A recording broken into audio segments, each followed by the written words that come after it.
Ești undeva că vei da mie mâna ta și într-o zi vei fi a mea. Una, două, trei.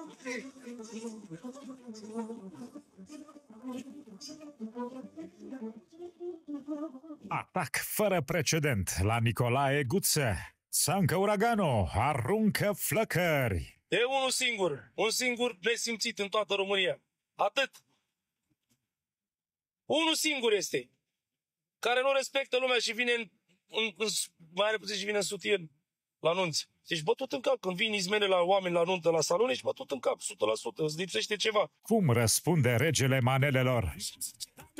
Damelo, origine italiana, mâna pe trupul de vin Carlos Santana, dacă se mai Reacții acide imediat. Numai la un show păcătos.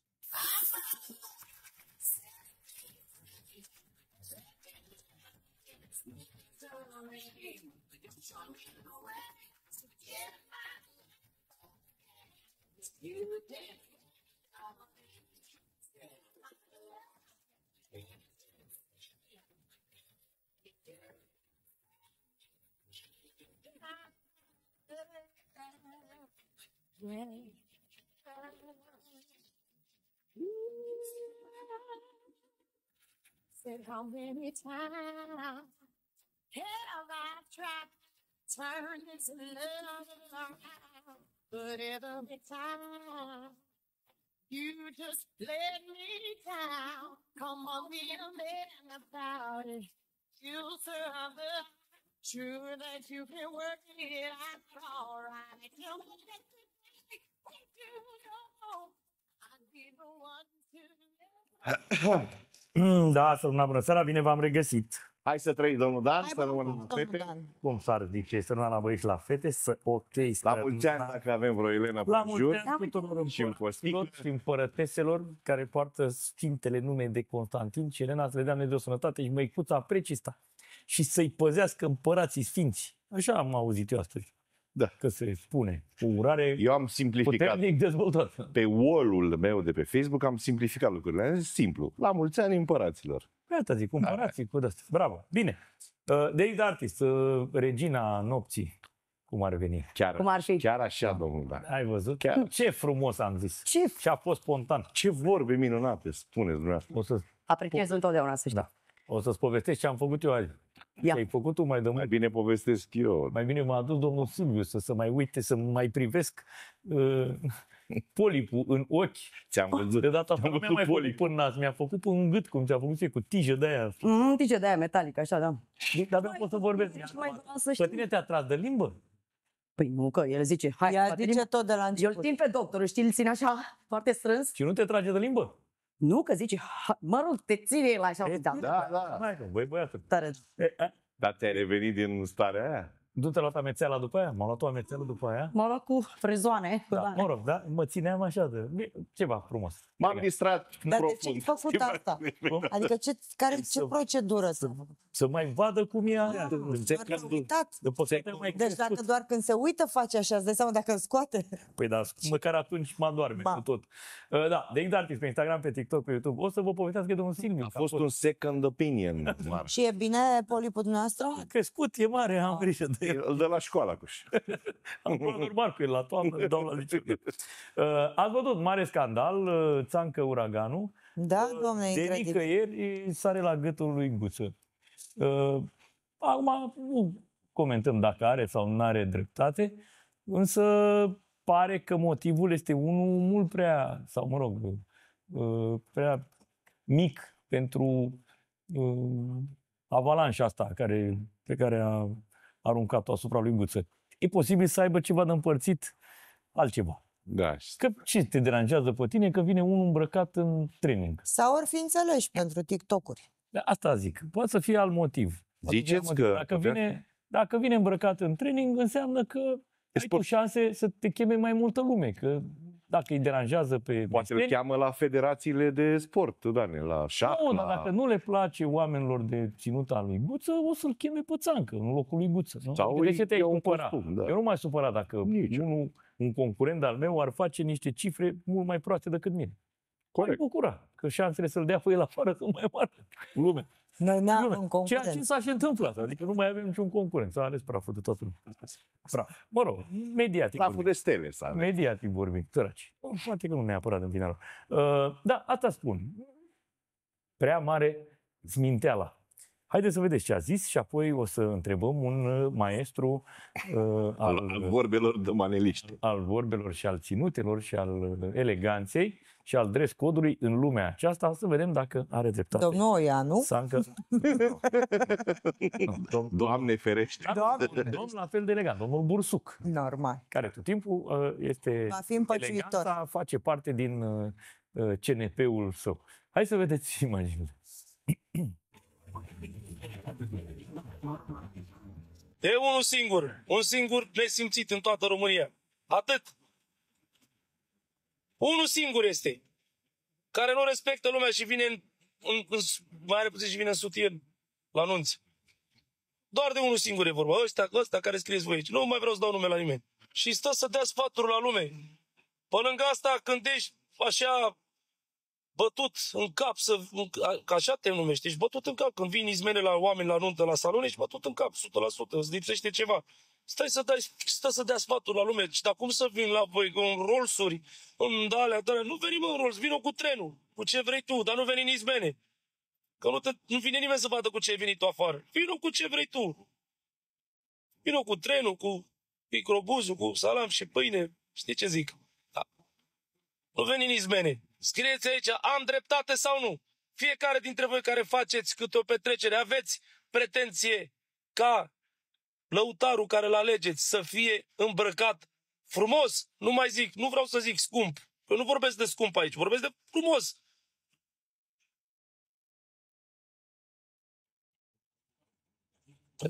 Ia uite, sute de dauri aici.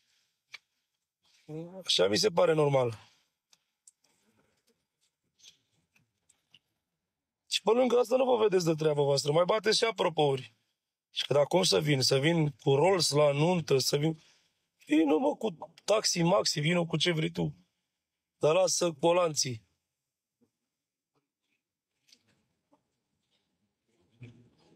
Păi, rușine așa un pic. În rest, toți colegii mei, jos pălărie, frate, că respectă oamenii, își respectă prestanța, îmbrăcați din toate punctele de vedere. Aici e vorba de unul singur care știe toată lumea despre cine vorbesc. În rest de ai mei n-am ce să zic. Oamenii își respectă meseria din toate punctele. Da, mă rog, v-am zis, cam agresiv și până la urmă vorbește țancă de la volanul unei mașini care 100% se conduce cu șofer. Dacă e să o ardem în etichete. Numai un ghiolban își conduce Rolls-Royce-ul, acel model singur. Modelul ăla nu este făcut să fie condus niciodată decât de către șofer. Există variantele cabrio, coupe, variante sport, unde te poți aventura să le conduci. Este chiar indicat. Dar modelul pe care îl are țancă niciodată nu se conduce de către proprietar. Dacă vrei să fii respectat în lumea aia, nu asta. Este la telefon Guță. Bună seara! Ne auzim? Vă mâncați gurița ta, ce faci, mă, băiatul? Ce să fac? Uite pe aici, pe la treabă. Ce faci tu că intri în gurița altora? Uite, na. Băiatul meu, normal, n-aș fi vrut să intru deloc, dar din respect față de tine, că ești prietenul meu. Mulțumesc. Dar până la urmă, na, și pentru am ținut, te apreciază și care te iubesc. E bine de... Am ținut chiar să te aud. Și totodată, hai să ne mai vorbim un pic, că așa te poartă. Exact, da. E la modă când n-ai niciun subiect să te iei de cineva pe TikTok. Ca să... Există și varianta, nu-ți ascund, că adică sunt oameni care spun, bă, sunteți înțeleși ca să faceți niște vizualizări. Da? De ce ați face treaba asta când amândoi totuși ați ajuns la un nivel? Eu exclud treaba asta. Și atunci rămâne varianta urâtă, că omul chiar te atacă din senin. Sau există alt motiv? Bă, prietene, că despre mine niciodată nu m-aș pune la cale. Știu. Cu cineva să-mi fac rating sau să-mi fac valoare prin eu ce subiect. Doamne ferește, de Adică de rating și de valoare, Nu mai e nevoie. toată modestia, n-am Nu mai e suferit nevoie. niciodată. Corect. Da. N-am suferit niciodată și asta este slavă Domnului. Păi- Acum, mă rog, tu îmi spui că acel videoclip sau filmuleț pe care l-a postat... E cam violent. E violent la adresa ta. Adică Podorom-tronc. Eu nu știu ce e în spate. Data de Este o filmare, mi-a trimis și mie mai multă lume filmarea respectivă, dar este o filmare mai veche. Dar nu mai contează. Ideea este că tot este la adresa mea. Exact. Eu, să spun cu sinceritate, ca de fiecare dată, eu am promis frățiorului meu și înainte de asta am promis tuturor celor care ascultă și iubesc muzica mea, că niciodată nu o să mă mai implic în discuții contradictorii. Da.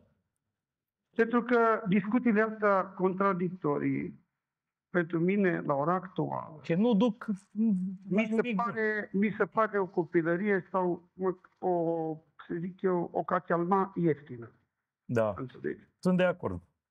Nu vezi, Doamne, că aș fi ajuns eu la un nivel în care nu mă mai... Dar nu sunt pentru vârsta asta. Îi spuneam și lui Beinur cu Bodi când s-au certat pe niște copii de 10 ani. Nu mă interesează numele meu sau pur și simplu persoana mea, pentru că am muncit cu greu pentru ceea ce am făcut și am realizat. La mine nu s-a derulat într-o zi, într-un an sau doi. Este o viață de când mă dedic muzicii, mă dedic la ceea ce am făcut și am făcut din suflet. Este numele meu un joc. Acum, dacă este, mă rog, să-mi dau cu părerea, este liber să spună fiecare ce vrea despre mine, este părerea lui personală. Eu mulțumesc. Nici așa nu e ok, că acum o să trezească toată lumea să te înjure de familie, de neamuri. Are de când nici asta nu e ok. Vorul lumii nu poți să închizi nici. Dar de la ce Dumnezeu să nu mă înjure, da. Ok, da. Dumnezeu să nu mă înjure. La câtă lume este rău intenționată, exact cum spunea tatăl meu. Spunea tatăl meu, păi tu dacă te iei după lume în fiecare zi ar trebui să te bați cu tine, bă. Asta e adevărat. Dar ai idee de ce a făcut așa ceva? Atât mă interesează. De la ce a pornit, dacă știi. Că nu-i dai replică, este elegant să nu-i dai replică. Asta ar trebui întrebat. Eu n-am nimic cu el. Deci tu nu știi, n-ai nicio idee de la ce ar fi putut porni. Eu n-am cu nimeni, nu cu el. Cu nimeni n-am nimic. Am înțeles. Eu mulțumesc Domnului pentru ceea ce este. Cât despre mine, eu sunt guță din izmene și fără izmene. Sunt pielea goală. La urmă, vocea, talentul nu ți le ia nimeni. Tot guță sunt. Pe mie nu-mi dă valoare nici hainele, nici mașinile. Într-o bună zi o să vezi ce garderobă am. Ai înțeles? Costume peste costume și haine peste haine. Luate de-a lungul timpului. Unele dintre ele trebuie să recunosc că mi-au rămas mici cum am îngreșat. Altele sunt acolo care pur și simplu n-am mai apucat să le îmbrac pentru că eu, dat fiind faptul că anul are 360 de zile, eu cânt undeva la vreo, să zic eu, cred că undeva la 250-270 de evenimente. Ori eu să mă car cu costume după mine. Sunt situații când pur și simplu știu că trebuie să apar cu costum doar să-mi fac intrarea și apoi mă simt strâns ca într-o menghină, ca într-un... care ceva care mă... Mie nu-mi place, nici mie nu-mi place costumul. Asta nu înseamnă că... Da, dar este un lucru elegant. O dovadă de respect, în primul rând, pentru public și pentru... Dar nu e obligatorie. Dar e binevenită. Nu contrazic, că n-ar trebui ca... Nu trebuie să înjuri omul pentru să îmbracă în costum. Să apară în costum sau știu, într-o ținută super decentă. Eu nu zic că nu. Doar că astea ar trebui să am vreo 10 concerte pe an. Da. Și alea pe scenă și alea nu știu ce sau nu știu cum. Să de la sute de kilometri sau de la mii să fug de la Timișoara la București, de la București la Constanța și de la Constanța la Cluj, de la Cluj la Moldova. Deci tu alegi calea mai În calea gura ta, mai ușoară și mai legeră. Mai legeră. Nu, e de înțeles. Când eu abia adică îmi respect ora la care trebuie să ajung. Crede-mă că de multe ori ațipesc și când mă trezesc cu spaimă, să nu întârziem, să ținem oamenii în stres, să fim punctuali, să fim alea. De multe ori poate ajung în hotel doar să-mi fac un duș și cât să mă bărberesc sau știu eu ce. Asta e totul la jumătăți de oră la mine, programul meu. Am înțeles. Doar că eu nu sunt contra nimănui. Că știu eu, să etaleze fiecare, mașini, știu eu, opulență. Și asta este dreptul oricui, dar când se ajunge la jigniri, deja devine o problemă. Fiecare are dreptul să trăiască așa cum vrea, fără să-l deranjeze pe cel de lângă el. Așa cum tu te duci la training și asta spun. N-ar trebui să-l deranjeze, cum nici pe tine n-ar trebui să deranjeze că el își conduce, sau cum am zis eu. Eu am zis-o ca un contraexemplu, că nici el nu respectă toate cutumele astea ale eleganței. Exact, e loc de o ipocrizie. Eu mă duc pe o doctrină, da. O doctrină care părintele meu mi-a trasat-o, adică să nu sar cal, să-L supăr pe Dumnezeu. Da. Asta este toată ideea. Pentru că Dumnezeu a făcut din un vai și amar de mine, vai de capul meu m-a adus unde m-a adus. Așa. Eu dacă sar calul mai mult decât trebuie, cu siguranță că o să-L supăr pe Dumnezeu. Poate să-mi ia tot ce am făcut și mai mult decât ce poate să-mi ia, să-mi ia și viața. Doamne ferește. Vreau să vorbim puțin, că este Horațiu, colegul nostru este la Dan Bursuc. Spuneam că o să intrăm cumva în legătură. Nu știam dacă te prindem și pe tine, Nicolae, dar oricum Dan Bursuc este adeptul eleganței. Sunt convins însă că nu ar apela niciodată la astfel de... Omul, dacă stau să mă gândim, omul este un etalon al eleganței. Un etalon al eleganței, dar nu cred că ar apela la un astfel de discurs. Nimeni omul. Asta spune. Bună seara, vreau să salut. Bună seara, Dan, ne auzim, ne vedem. Bună seara, toată stima și tot respectul pentru dumneavoastră, cât și pentru cumătul meu, pentru Nicolae Guță, unul dintre cele mai mari voci care noi, nu cred că există muzicant sau artist sau lăutar în care să nu-l aprecieze pe acest om minunat, pe Nicolae Guță.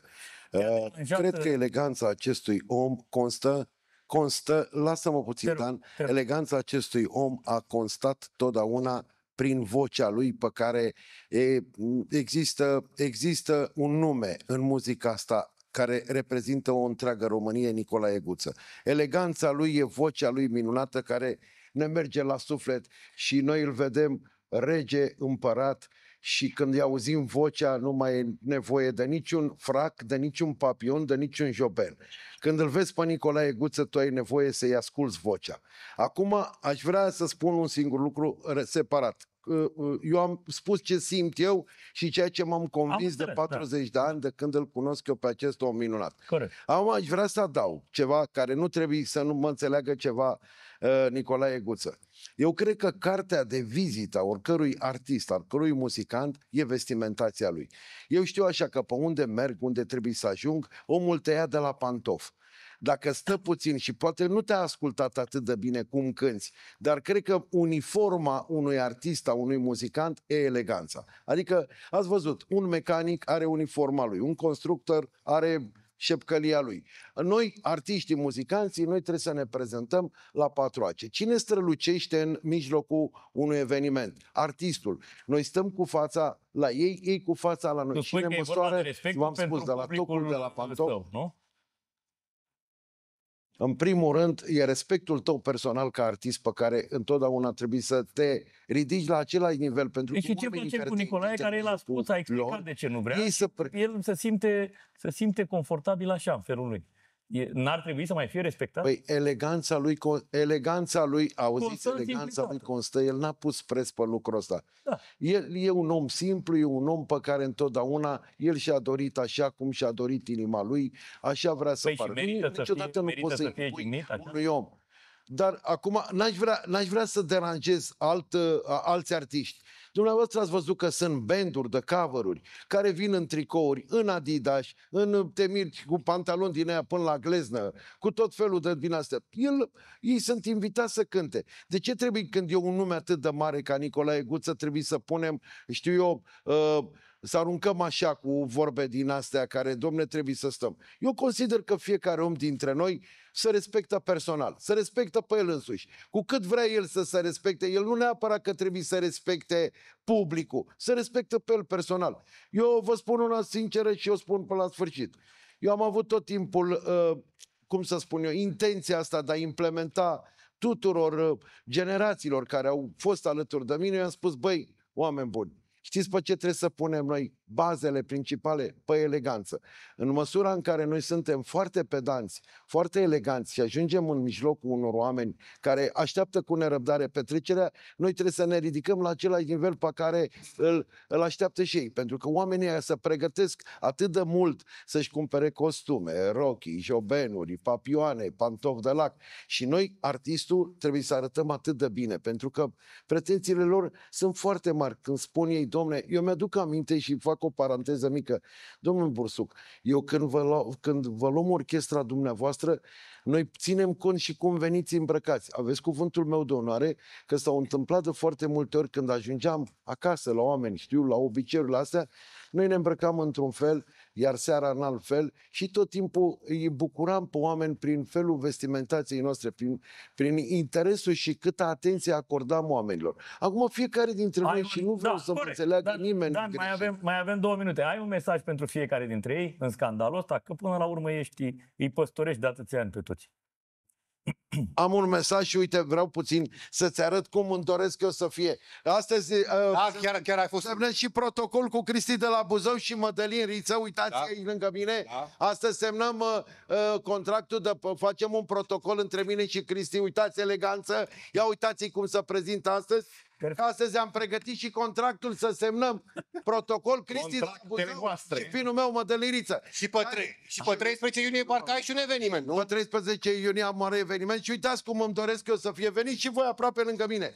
Uitați cum vreau eu, Dane, să se prezinte oricare artist din România cu eleganța. Te rog frumos să îndrepți. Mai încet, domnul Bursu, mai încet. Mai ușor pentru a fi nerăbdător, Dane. Uite așa vreau să prezinte oricare artist. Uite cum sunt eu îmbrăcat acolo sus. Ia uite-l. Vino încă puțin să-l vedeți și voi pe Dan Bursuc cum să prezinte el la toate evenimentele. Uitați-l sus.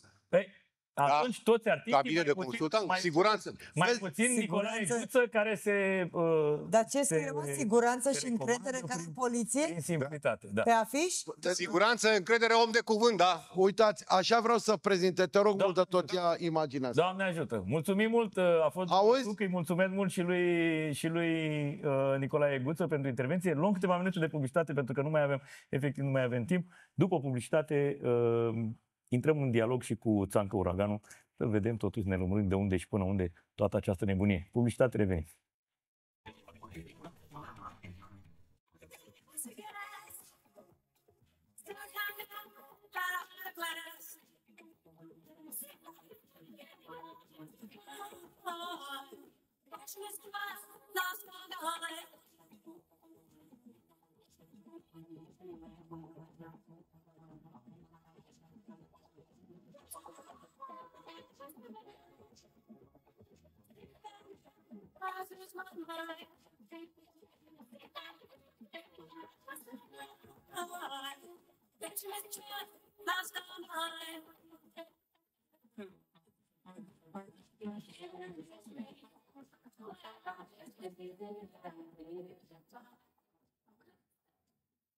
Da, foarte frumos ai dansat, Andreu, dar se agită apele, se tulbură. Credeam că zici că mi se agită... Dressingurile, se tulbură dressingurile. Tu de ce nu vii în training la emisiune? Niciodată. Și lumea muzicii de petrecere. De aici de artiști pe Instagram, pe TikTok, pe YouTube, peste tot o gătiți. și când nu o găsiți, o vedeți aici la noi. Ia. Da. Deci, mare scandal, așa cum vă spuneam, cu iz un pic ipocrit, am spus și acest lucru și am mai spus înainte de publicitate, vă facem așa un rezumat, între Țancă Uraganul, care s-a luat de Nicolae Guță pentru faptul că nu respectă o anumită etichetă, care este cu adevărat răspândită în lumea artiștilor din muzica de petrecere, absolut cam toți, cel puțin cei care au venit pe la noi, au respectat un dress code și sunt extrem de eleganți.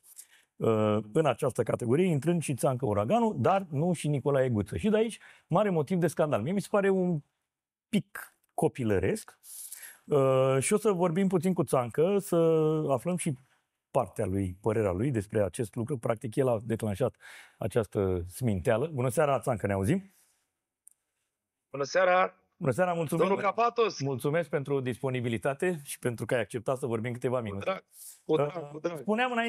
Spuneam înainte de publicitate. Să nu te aude, sunt în mașină, să știi în zone de-astea fără semnal. Se aude perfect. Se aude perfect. Eu sper să nu fii la volan. Să fii pe scaunul din spate, din dreapta. Ca asta spuneam, apropo de etichetă. Când te vede cineva conducându-ți singur acel model de Rolls-Royce, un băiat care ține la etichetă ar putea să spună, uite bă, e cam țărănie să-ți conduci mașina singur, modelul ăsta. Nu e cam, adică, e chiar țărănie. Dacă e să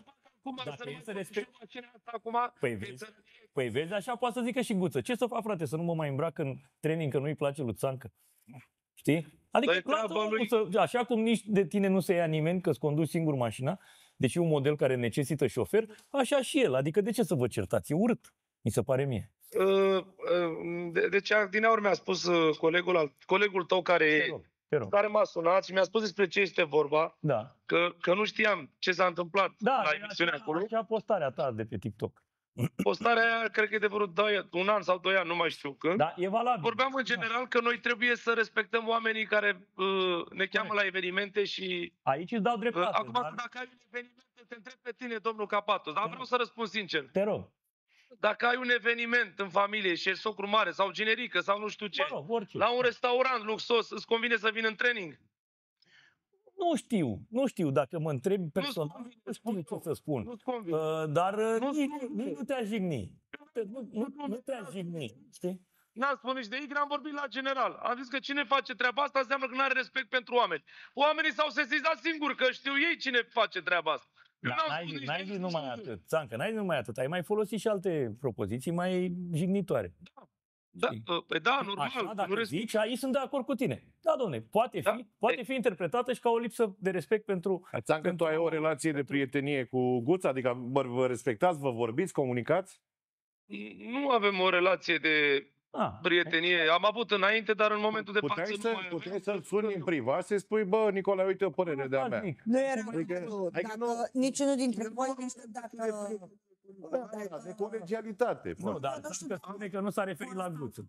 Materialul pe care noi l-am dat cu Țancă, Țancă și-a justificat afirmația spunând așa: am auzit acele apropouri care s-au bătut la adresa mea. Deci, reacția lui... Să-l întreb, de unde a pornit de fapt? A fost pare un că nu e răspuns ăsta începutul, nu? A fost atacat, dar n-a vrut să spună de ce. Păi de ce? Okay. Păi poate ne spune acum, ne spune acum. Cred că ați auzit și voi filmul ăsta ce am spus eu. El chiar spunea în niște filmulețe că ce să fac, să vin la voi la evenimente cu Rolls și cu de-astea? Păi și atunci am zis și eu, bine mă, dar nici în training nu trebuie să vii. Am înțeles. Ai înțeles? El a spus în sensul că oamenii sunt săraci și că... Da, și-a justificat și Guță. Nici el n-a... Că ne dă bani să cântăm. Cum vrem? Ce să facă Rolling Stones și Bon Jovi? Sunt săraci. Ce să facă Rolling Stones? Să nu mai vină cu avionul privat? Ce să facă, domnul Dane, la evenimente? De ce se vorbește despre mine? Că, până la urmă, știe toată România că eu vin cu Rolls la evenimente. E mașina mea care am muncit pentru ea, n-am furat-o, n-am dat în cap la nimeni, n-am tâlhărit pe nimeni. Nu zice nimeni asta. Munciți corect și foarte legal. Eu fac contracte la toate evenimentele. Mașinile astea au fost luate prin contract, prin bancă plătite. Toate sumele astea care am dat avansuri. Mă, dacă vrei un sfat de la un om mai bătrân, ia-ți un șofer și o să fie și mai elegantă situația. Da. Când o să deschidă, Și cu șofer. bravo. Vrei să mă sun pe cameră să vezi? N-am cum, că suntem în emisiune. Și sper că ești în scaunul din dreapta spate. Sunt cu șofer. Bravo. Asta este într-adevăr o situație extrem de elegantă. Și fac Cu și șofer. kilometri, nu țin să ruginească în garaj. Și uite, merg, de exemplu, acum la câteva sute de kilometri de București. Să te bucuri de ea, normal că de aia ai luat. Mulțumesc. Da, așa E, asta a fost discuția. Da.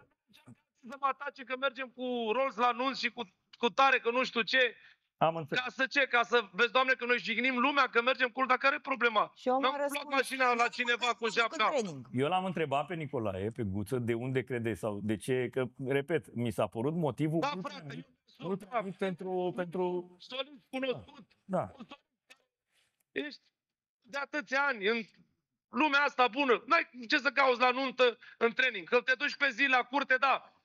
Poți să te duci cum vrei. Bermude, eu vorbesc din unul din partea mea. Dar n-ai cum să nu te duci la un eveniment frumos, îmbrăcat frumos. Luați și voi exemplu de la Adrian Minune. Luați și voi exemplu de la Vali Vigelie, care nu apare decât la costume peste de tot. acord cu tine. Este adevărat. Eu sunt. Țancă, este adevărat. Ți-am spus, din punctul tău de vedere, suntem de acord. Da, eu sunt și ăsta sunt. N-ai voie să apari în costum în training, la nunți, la oameni. E o rușine și o lipsă de respect. Dacă o spui ca pe un sfat, e ok.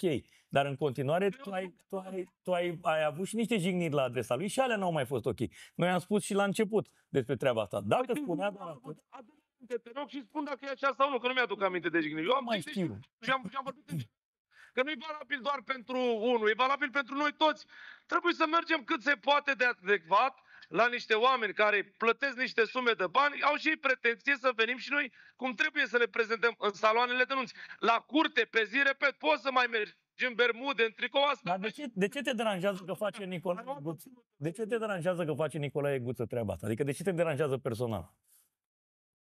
E treaba lui, el își pierde evenimentul. Cine?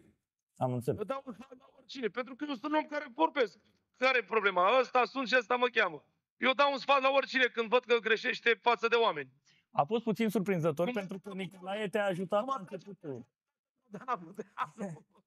Da. Nu, dar hai să zic ceva. Nu, surpriza a fost pentru că Nicolae l-a ajutat un pic la început, te-a ajutat la începutul carierei Mie tale. mi se pare că a trecut foarte mult timp de când Țancă s-a lansat și că își merită locul acum. Dar nu zice nimeni adică asta. Eu asta nu cred. zice nimeni. E din nou val? E din nou val, da. Din nou val, dar este numărul 1 al noului val și deja nu mai e nici Dar nou nu e asta val. în discuție, nu. Adică cred că are dreptate. Cred că da, Ca este respect? ca respect față de public și da, speța, adică exemplul pe care l-a dat. Dom'le, într-un salon elegant, sincer, mă căsătoresc sau... Pentru că din ce știu... Nu mi-ar plăcea să, dacă eu mă îmbrac elegant și scot și niște bani... Cine ți-a fost ție mentor? Cum? Cine ți-a fost ție mentor în meserie? Roșca Stănescu, nu? Da. Și mie Cristoiu. Da. Ai zice vreodată în spațiu public ceva rău de ei? Că și tu ți-ai câștigat locul, ai devenit cunoscută. Dacă te-ar deranja ceva, dar nici asta nu cred că aș fi. Cred ba, da, că... nu, este ceva în ideea că Țancă a fost ajutat. Că n-am vorbit n-am zic doar că am spus niște răspunsuri la ceea ce am început. Dar Nicolae te-a ajutat foarte mult la început. Da, Țancă. Să spui tu mie că vin cu Rolls, că tu vii în training la nunți, la oameni. Cum îți permiți? Faptul că i-a fost mentor nu îndreptățește să-l înțepe tot timpul, Știi ce mi se părea justificat să fie atât de nervos? Dacă venea la același eveniment cu tine. Tu foarte elegant și el în training și ție să splenească obrazul de rușine. Dar atâta timp cât el e la evenimentele lui care nu se intersectează cu ale tale, reacția ta, eu rămân în continuare la ideea că a fost mult exagerată, deși ai dreptate până la un punct. Dar te-ai luat de un om care te-a ajutat la începutul carierei și, repet, fiecare dintre noi am avut niște mentori și dacă am avea să le spunem ceva, cred că am face un privat. Hai să spun ceva, că tot zic că m-a ajutat, dar te rog să mă ascult și pe mine, domnul Capatos. Dacă tot vorbim. Te rog, păi da. Nu m-a ajutat cu absolut nimic, doar simplu fapt că eu am plătit când am cântat prima melodie a mea cu el, că acum 10 ani când am început eu să cânt prima melodie. Așa. E vorba aia, dacă stai cu un om la masă, nu mai jignești. Da. Mă asculți, te rog, sau? Te ascult. Te rog să mă ascult și pe mine, da? Da. Eu când am început să cânt, am plătit 1000 de euro lui Guță ca să cânt o melodie cu el, că eram copil și eram la început și ăsta era prețul lui. La fiecare om nu m-a ajutat pe mine gratis sau cu Guță. Și asta au prins doi. Că am bubuit eu România asta, am bubuit pe spatele meu, ca să știi. Nu că m-a ajutat și eu am plătit. Nu a zis nimeni asta. Înțelegi? Eu am zis că fiecare dintre noi... Nu m-a plătit. Da. Nu, okay, dacă făcea cu mine melodii și mă lua de undeva și mă creștea, atunci puteam să spun, băi, domnule, te-a ajutat omul ăsta. Nu, am cântat o melodie, două, i-am plătit, că el cerea 1000 de euro, cui vrea să cânte cu el. Atâta era prețul care cerea 1000 de euro. Eu eram copil, n-am avut niciodată melodii până atunci. Și atât? 2-3 melodii aveam pe viață. Atât, nu a mai existat niciun fel de ajutor, nu? Nu, te întreb, atât a fost? Nu ai fost niciun ajutor? Dacă e atât, nu neapărat. Anunți. Țancă Uraganul, că am zis eu, Nicolae Guță, cu tare, care rege, nu știu ce vorbeam eu atunci, sau el de mine, că nu știu. Fiecare mai vorbim cu o vorbă frumoasă, dar nu înseamnă că ne-am luat din noroi și ne-am ridicat la cer. Înțelegi? Asta a fost singurul ajutor în ghilimele care crede lumea. Eu am plătit, prietene, eu am plătit, am pus mâna în buzunar, am plătit și mi-am făcut un videoclip. Atâta tot. Da. Bine. Da. Înțelegi? E ok că am auzit și punctul tău de vedere. Este cumva, repet, din punctul meu de vedere, este un pic cam agresiv discursul, chiar și acum. Parcă ești genul care îl înjură până de la televizor. Nu, poți să iei telecomanda și să schimbi canalul, așa puteai să faci și cu Guță. Nu-ți place, nu te coafează sau nu e pe placul tău, nu-l agrezi, nu-l bagi în seamă. Cu cine? Din cauza unor femei, ca să înțelegeți și voi cum stă treaba. Vezi că ușor. Au intervenit între noi și au căutat îmbârligături și mai ales lumea din jur. Deci nu treningul lui Guță e de vină. Niște femei sunt de vină. Ușor, ușor ne apropiem de adevăr. Exact ce am spus și la început. Subiectul este Noi nu mai suntem prieteni de mulți ani. Nu știu, da, ok. Da? Da, păi încep să se lege niște lucruri. Da. Eu pe lângă asta am văzut de treaba mea și încearcă să mă atace pe mine că vin eu cu roz la nunte. Treaba mea, atâta timp cât eu vin la nunți cum vreau eu. Pot să vin cu elicopterul, pot să vin cu iactul, pot să vin cu Loganul. Important e că mă dau jos și intru în sala de nunți să fiu la 4 ace, de sus până jos. Păi asta poate să spună și el. Bă, pot să vin în training, pot să vin în costum, dar important e să meargă vocea și să-i bucur. Pot să vin oricum vrei, dar nu convine. Asta să fie, poate să confirme și doamna Mara, că eu am dreptate. Da. Nu, eu m-am pus în situația pe care tu ai descris-o. Dacă la un eveniment al meu, al familiei mele, ar veni lăutarul, muzicantul, în training și toată formația, dacă ar fi un ballroom, înțelegi? Cu candelabre și cu... Dacă la un eveniment al tău ar veni U2 sau Depeche Mode îmbrăcați în training, te-ai supăra. Lasă-mă că nu vorbim de Robbie Williams. Să uită oamenii la ei, să uită ca la idolii lor. Dacă la mine ar veni Metallica îmbrăcată în pantaloni... Uite că e Vali conduce și Bentley, merge și în costum de când îl cunosc. Cred că și în vacanțe stă în costum. Da, ok. Da, cine și la Adrian Minune? O să intrăm în legătură și cu este și el la televizor. Însă, aia cu femeile, cine cui își fura femei? Guță îți fura ție femeile? Eu cred că invers. Asta ar fi culmea. Să fie și în training să-i furi femei. Margine, dar nu prea m-a interesat prea mult subiectul ăsta, dar dacă o fi cazul vreodată, ce aflu mai mult, eu să spun. Aici suntem. Mulțumim mult pentru intervenție. Dacă ai fi femeie, unde ai fugit? După rol sau după training? După rol. După rol. Te rog. Să facă ce vrea, dar trebuie să ne prezentăm cum trebuie la oameni, pentru că așa au și ei pretenția și așa este frumos. Respectul reciproc. O seară bună și vă mulțumesc pentru telefon. Mulțumesc, Țancă, mulțumesc, baftă multă. Ne ajută, drum bun. Mergem înapoi la Dan Bursuc, unde, iată, ni s-a alăturat și Vali Vigelie. Bună seara, vă salut din nou. Cred că a auzit și Vali dialogul. Bună seara, Dan, să rămână Mara, bună seara la toată lumea din platou. Eu tocmai am ajuns la... Mă auziți? Te rog, da. Da.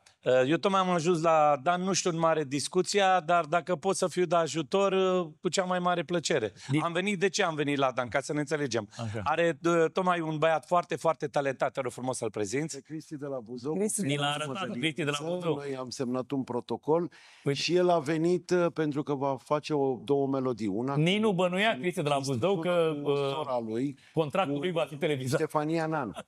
Și Da. Păi nu, păi da, am la fotbalist. protocol, Dan, astăzi am semnat protocol cu el, acum gata, Cristi de la Buzău e la Dan Bursuc. Toată țara românească, cine îl vrea pe Cristi de la Buzău, trebuie să vină la cabinetul de consultanță Dan Bursuc ca să luăm evenimente. Dar ne cu niște sticle în spate, cu niște... Da. Ia uite cum ne prezentăm la orice eveniment. Modelul și exemplul nostru e vorba de generația noastră care noi suntem frați de la 15 ani. Ia uite-l. Ia uite-i. Ia uite-i mâncare, tata. Ia uite eleganță. Întotdeauna prestanța adevărată care a fost impusă. Nu ți-o spun că e fratele meu și prietenul meu. Dar noi împreună am crescut cu așa ceva. Lasă-l să vorbească și Vigelie. Păi, dar tu trebuie să-l lași. Bună seara din nou. Tu trebuie să-l lași să vorbească. Vali, asta era controversat. Bună seara din nou. Bună seara. În urmă cu ceva vreme, Țancă a postat acel, el spune că de 2 ani. Mă rog, atâta or fi. Și Guța este că e mai vechi. Și Guța este că e mai vechi, da. Acel filmuleț în care, fără să-l nominalizeze pe Guță, era destul de agresiv la adresa artiștilor care nu-și respectă publicul și vin îmbrăcați în... Izmene, o să ajungă și în sutiene, a zis. O să vină și în izmene, pentru că Nicolae venea la cântări și încă mai vine, mai lejer îmbrăcat în training. Nu știu. Înțeleg, am auzit acum de la Țancă, era de fapt o replică la faptul că Nicolae l-ar fi atacat tot fără să nominalizeze, spunând că, domne, să o lăsăm mai ușor cu aroganța, că oamenii sunt săraci, să nu mai vină lumea cu Rolls-uri și cu nu știu ce. E un scandal în lumea artiștilor, 2 artiști extrem de iubiți și m-ar interesa ce păreai tu alături de Dan Bursuc, un alt etalon al eleganței. Mă gândesc că până la un punct îi dai dreptate lui Țancă, pentru că și noi îi dăm dreptate. Da. Dar de aici și până la foarte agresiv e cale lungă. În primul rând, da. Ascultă-mă puțin. În primul rând, noi trebuie să-l iubim și să-l respectăm pe Nicolae Guță, cum să îmbracă e treaba lui. Iar pentru colegul meu, pentru Țancă, și el la fel poate să vină cum vrea el îmbrăcat. Eu am spus tot în emisiune la Mara, dacă și aduce aminte, în momentul când respecti pe cel care te-a angajat, îi respecti petrecerea, dacă poți și ai posibilitatea să te duci cât se poate de frumos, îmbrăcat. Iar Nicolae Guță, exact cum ai spus tu mai devreme, se duce lejer îmbrăcat. El de multe ori merge și cântă și la oamenii acasă pe bătătură și el se îmbracă mai lejer și un tricou, mai devreme, o pereche de bluri. Exact. Mă duc și prin locuri unde nu numai pe scenă. Corect. Mă duc și prin curți, mă duc și prin... Toți cântă la fel, Dan. Corect. Toți merg la curs, toți merg acasă, toți fac obiceiuri. Iar vis-a-vis... Da. Iar vis-a-vis de tot de Țancă, exact ce a spus el mai devreme, e o discuție mai veche. Asta cu... Nu trebuie să pună nimeni la suflet. Bine ar fi să respecte, că la urma urmei e loc pentru toată lumea. Vali, e urât. De-aia a lăsat Dumnezeu luni, marți, miercuri, azi, la tine, mâine. Da, e adevărat. Să vadă tămbălău de ăsta pe TikTok. Asta spuneam mai devreme. Body versus Beinur. Ceva, auzi, Dan. Ajung la o vârstă la care nu mai merg. Auzi, Dan, aș vrea să adaug ceva. Te rog, Dan, te rog. Aș vrea să adaug ceva. Nicolae Guță e un pic mai mare și ca mine și ca Vali Vigelie. Poate el n-a pus preț în mod extrem pe lucrul ăsta de eleganță. E clar că n-a pus preț. E clar că n-a pus. Iar acum Țancă, el a crescut în ochii noștri, el a venit cu un exemplu al generației mai mare decât și cu talent. Speță, Adrian, Vali, Sorinel Puștiu și generația lui, poate care el ne-a luat pe noi ca modele, ca exemple și toate astea. Adică e chiar de apreciat și Țancă pentru că ține la lucrul ăsta și că îi place să îmbrace poarte frumos, să fie elegant. El e tânăr, are 30 de ani. El a cucerit toate femeile. Auzi, Nicolae Guță a cucerit cu vocea lui, Țancă a cucerit și cu vocea lui și cu Bentley-ul și cu Mercedes-ul și cu Rolls-ul și cu îmbrăcămintea. Țancă le are pe toate. Adică e vârsta lui care își poate permite. Dacă Dumnezeu le ajută și fii atentă. Eu am multe discuții cu fratele meu Vigelie. Fiecare știe cum să-i ducă, să dea drumul la bani. Unii îi duce la gagici, unii la șprițuri, unii la jocuri de noroc, unii la haine, unii... Nu contează.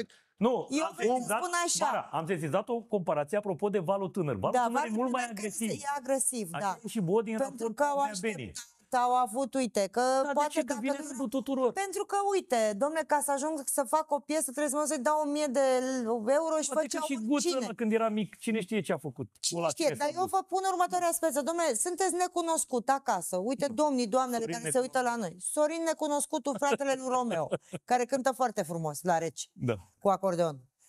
Dacă un om necunoscut e invitat într-un platou de televiziune, dom'le, se îmbracă cu ce are mai frumos acasă? Da, mă, corect. Asta e, despre asta e vorba, e simplu. Eu n-am zis că n-are dreptate, dar de ce să-l admonestezi?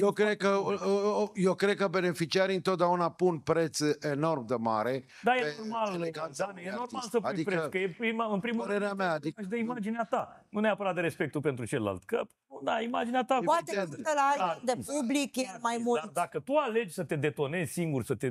uite, bravo, Mara, Mara, uite, Mara a punctat foarte bine. Da, e posibil, e posibil. Un alt gen de, mă rog... Ia uitați eleganța, modelul noii generații, Vali Vigelie, Cristi de la Buzău. Uitați, pentru noua generație și ei trebuie să fie exemple bune și să ia ca exemple pe unul ca Vali Vigelie, care, vă spun eu, el a vrut să fie modest și n-a vrut să se bage în discuțiile astea. Și nu numai de eleganță. Dar vă spun că e foarte drastic cu formația lui, cu toată lumea. Le ia pe unde îi prinde. Băi, de ce ai venit îmbrăcat așa? Băi, de ce nu ești așa? Băi, vă spun eu cum face Vigelie. Păi eu știu asta, să spun că este un model și de seriozitate, nu numai de eleganță. Ceea ce este de apreciat, cu atât mai mult. Eu de multe ori mai sunt pe la petreceri și am prieteni care sunt a doua formație, cântă tot evenimentul și le atrag atenția. Băi, atenție, nu e bine. Adidas fără ciorap, ale. Unii dintre ei mai se supără pe mine. Dar câteodată, la un an de zile, băi, Vale, ai avut dreptate. Da. Și mulțumește. Da, pentru că... Sfatul meu pentru colegii mei, Țancă, și pentru Guță, ar fi să lase discuțiile deoparte, să se respecte. Nu trebuie să fie pe TikTok sau... Vali, despre asta e vorba. Ne certăm ca aia mici pe TikTok. Da, TikTok-ul ăsta să certe... Da, mă rog. Fii atent ce vreau să spun, Dan. Dacă Țancă vine undeva la masă și cântă Nicolae Guță, o să-l aprecieze foarte mult. Și ce crezi? O să bage și mâna în buzunar? Nu cred, n-ai auzit ce artist că s-au supărat. Și invers. S-au certat, sunt certat. Nu se aprecieze Țancă vestimentația lui, o să aprecieze de cântare. Eu vorbeam de cântare. Eu vorbesc de cântare, nu. Ba nu-i dă, nu, vocea da, n-ai cum să-mi respect. Eu dacă aș fi în locul lui Țancă, aș auzi ce mai spun, dacă nu ne putem, auzi, Dan, dacă nu putem să pătrundem prin măestria meseriei noastre, completăm cu eleganță. Măcar cu eleganță. Dar Silviu are dreptate. Era o aroganță frumoasă dacă îi cumpăra un costum pe mărimea lui cumva și îl trimitea.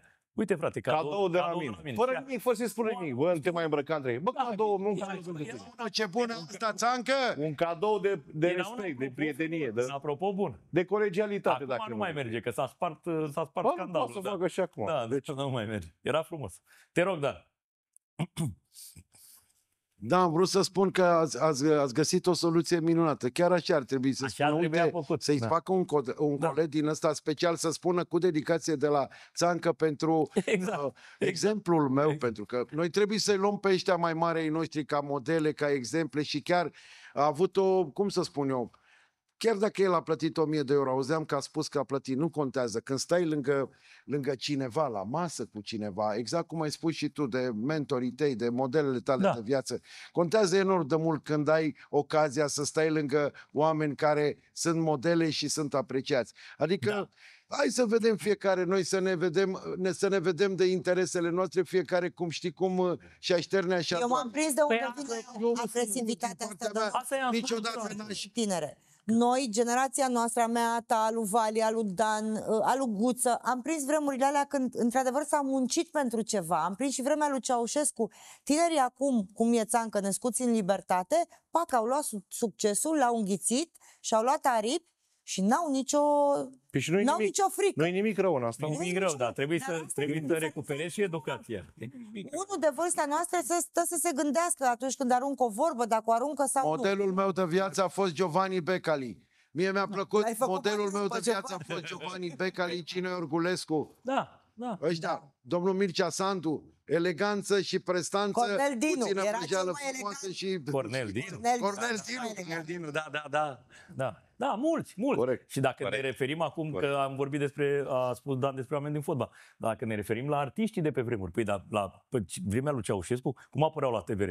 Bă, țiplă, adică nu era. Aici are dreptate Țancă, știi? Dar fiecare merge și știți și voi, ca pe stradă, fiecare și-a fapta. Mă, dar nu aprecia și Țancă, ai văzut ce frumos. Țancă a vorbit frumos, a spus, un model bun, uite, Țancă a zis, modelul meu l-a slăvit frumos pe vijelie. Păi n-ai cum să zici altceva de Vali. Ce poți să zici de Vali? Că nu e elegant, că nu e serios?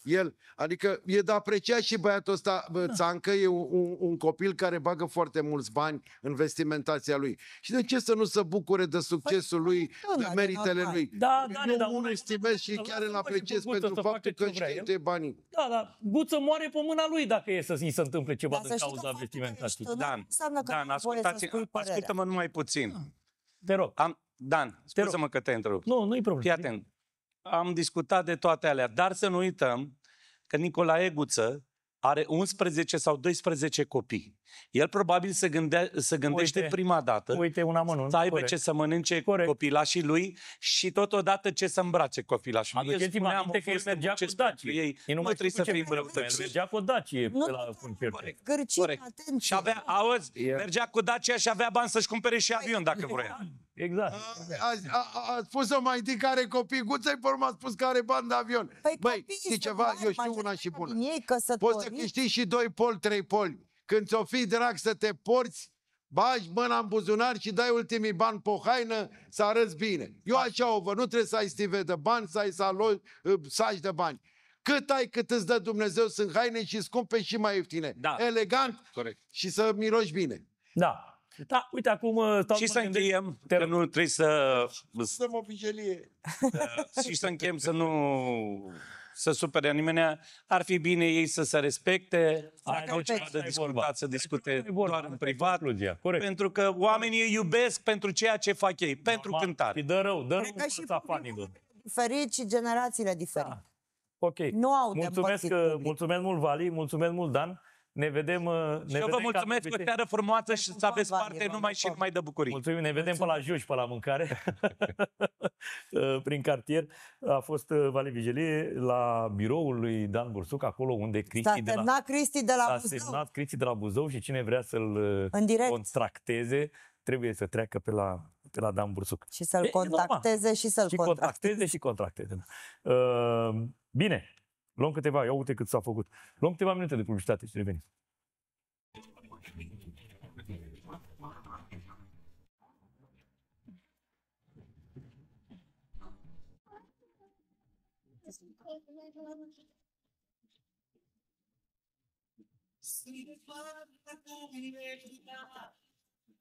Oare am să pot ierta?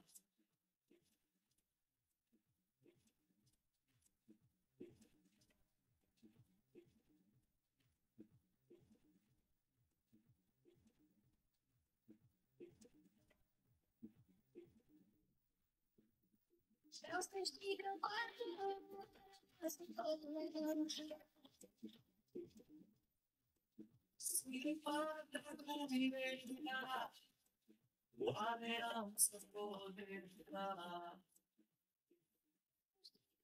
Da, frumos, elegant. Tot. Bă, tată, un dans puternic dezvoltat. Un dans puternic dezvoltat. Acum cu râgăiala asta, cu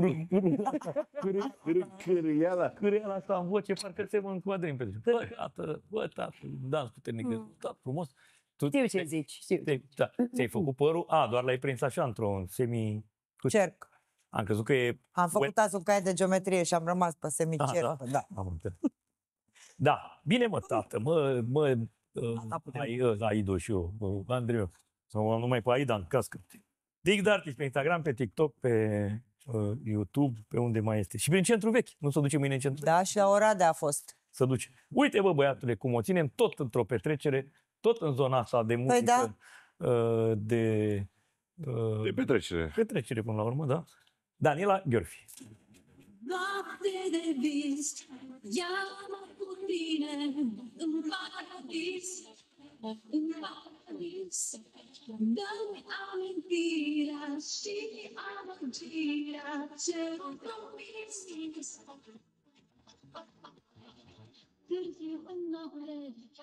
Bună seara, mamă, ce melodie! Ai ce văzut? mai de viața mea, mamă. Ai văzut ce ți-am făcut? Da, da, chiar. 91 Mamaia, nu? Dacă o găseai și pe aia lui Adrian Enescu, era și mai tare. Care? Dalai Lama. Care? Dalai Lama și Cip Cirip. Da, da, și Cip am văzut la Mamaia, da. Dalai Lama, da, da. Mamă, ce vremuri. Ce vremuri frumoase, da. Sunt frumoase și astea, da. Dar asta vreau să Am vrut să te răscolesc un pic. Da. Da, să știi că mai îmi trimit, Plăcută. mă rog, fanii sau nu știu cum, pe Instagram, pe tot felul de, la concursurile astea de la Mamaia sau pe unde mă duceam eu, de acum, din 90 și ceva. Da. Și când mă mai duc la spectacole, mai vine câte cineva de vârsta mea și spune, dar nu mai cântați melodiile alea de al lui Adrian Ordean. Vedea dacă când ce am cântat. Dar ar fi mișto un festival de ăsta Mamaia pentru seniorii. Păi oricum Mamaia e pentru un anumit... Păi nu sunt destule cărucioare, domnul Nu. Adică, Pentru seniorii, artiștii seniori. Pentru artiștii seniori. S-a făcut acum edițiile din Constanța. Nostalgia. Dar edițiile astea ultimele, cu Mamaia a cântat Loredana, mi-aduc aminte, a cântat cu maestru Moculescu la pian, frumos. Mirabela a venit și... Bine, eu am fost interesat Corina. atunci și sunt interesat și acum. Da. Nu, de la Breaza, Marina Voica, da. Au fost pentru... Și publicul era chiar... Și a sărbat ziua acum recent, da, Marina Voica. Foarte. 89 de ani. Invitat special Laurențiu Cazan. Foarte tare. Păi da, a fost... Și Laurențiu Duț. De Duțea? Da, să știi că l-a ajutat Marina în carieră. Voica l-a promovat foarte mult pe Laurențiu. Mai știu. Și pe Laurențiu Cazan. Noi știm. Da. Ce zici de scandalul ăsta? Că a picat așa din senin înainte. Asta cu Era în hainele. protocol, da. Acum, noi nu discutăm vocea, talentul și așa mai departe, dar Țanga Uraganu are dreptate. Deci, și te uiți și la ceilalți artiști, uite, la Vali, la domnul Bursuc, adică nu e vorba aici, e vorba de respect până la urmă. Acum, Doamne, domnul Nicolae Guță, toată lumea știe că este o super voce, probabil pentru nu cea ar mai nimeni că bună n-are voce. dreptate, doar agresivitatea a fost un pic. Din punctul meu de vedere a unui artist care întotdeauna am avut grijă și așa este normal ca să fie la pachet vocea cu prezența ta, pentru că totuși ești un artist. Poți să fii lăutar, dar nu contează, ești un artist. Și tu acum, uite, vii, ești între sport și marchejul.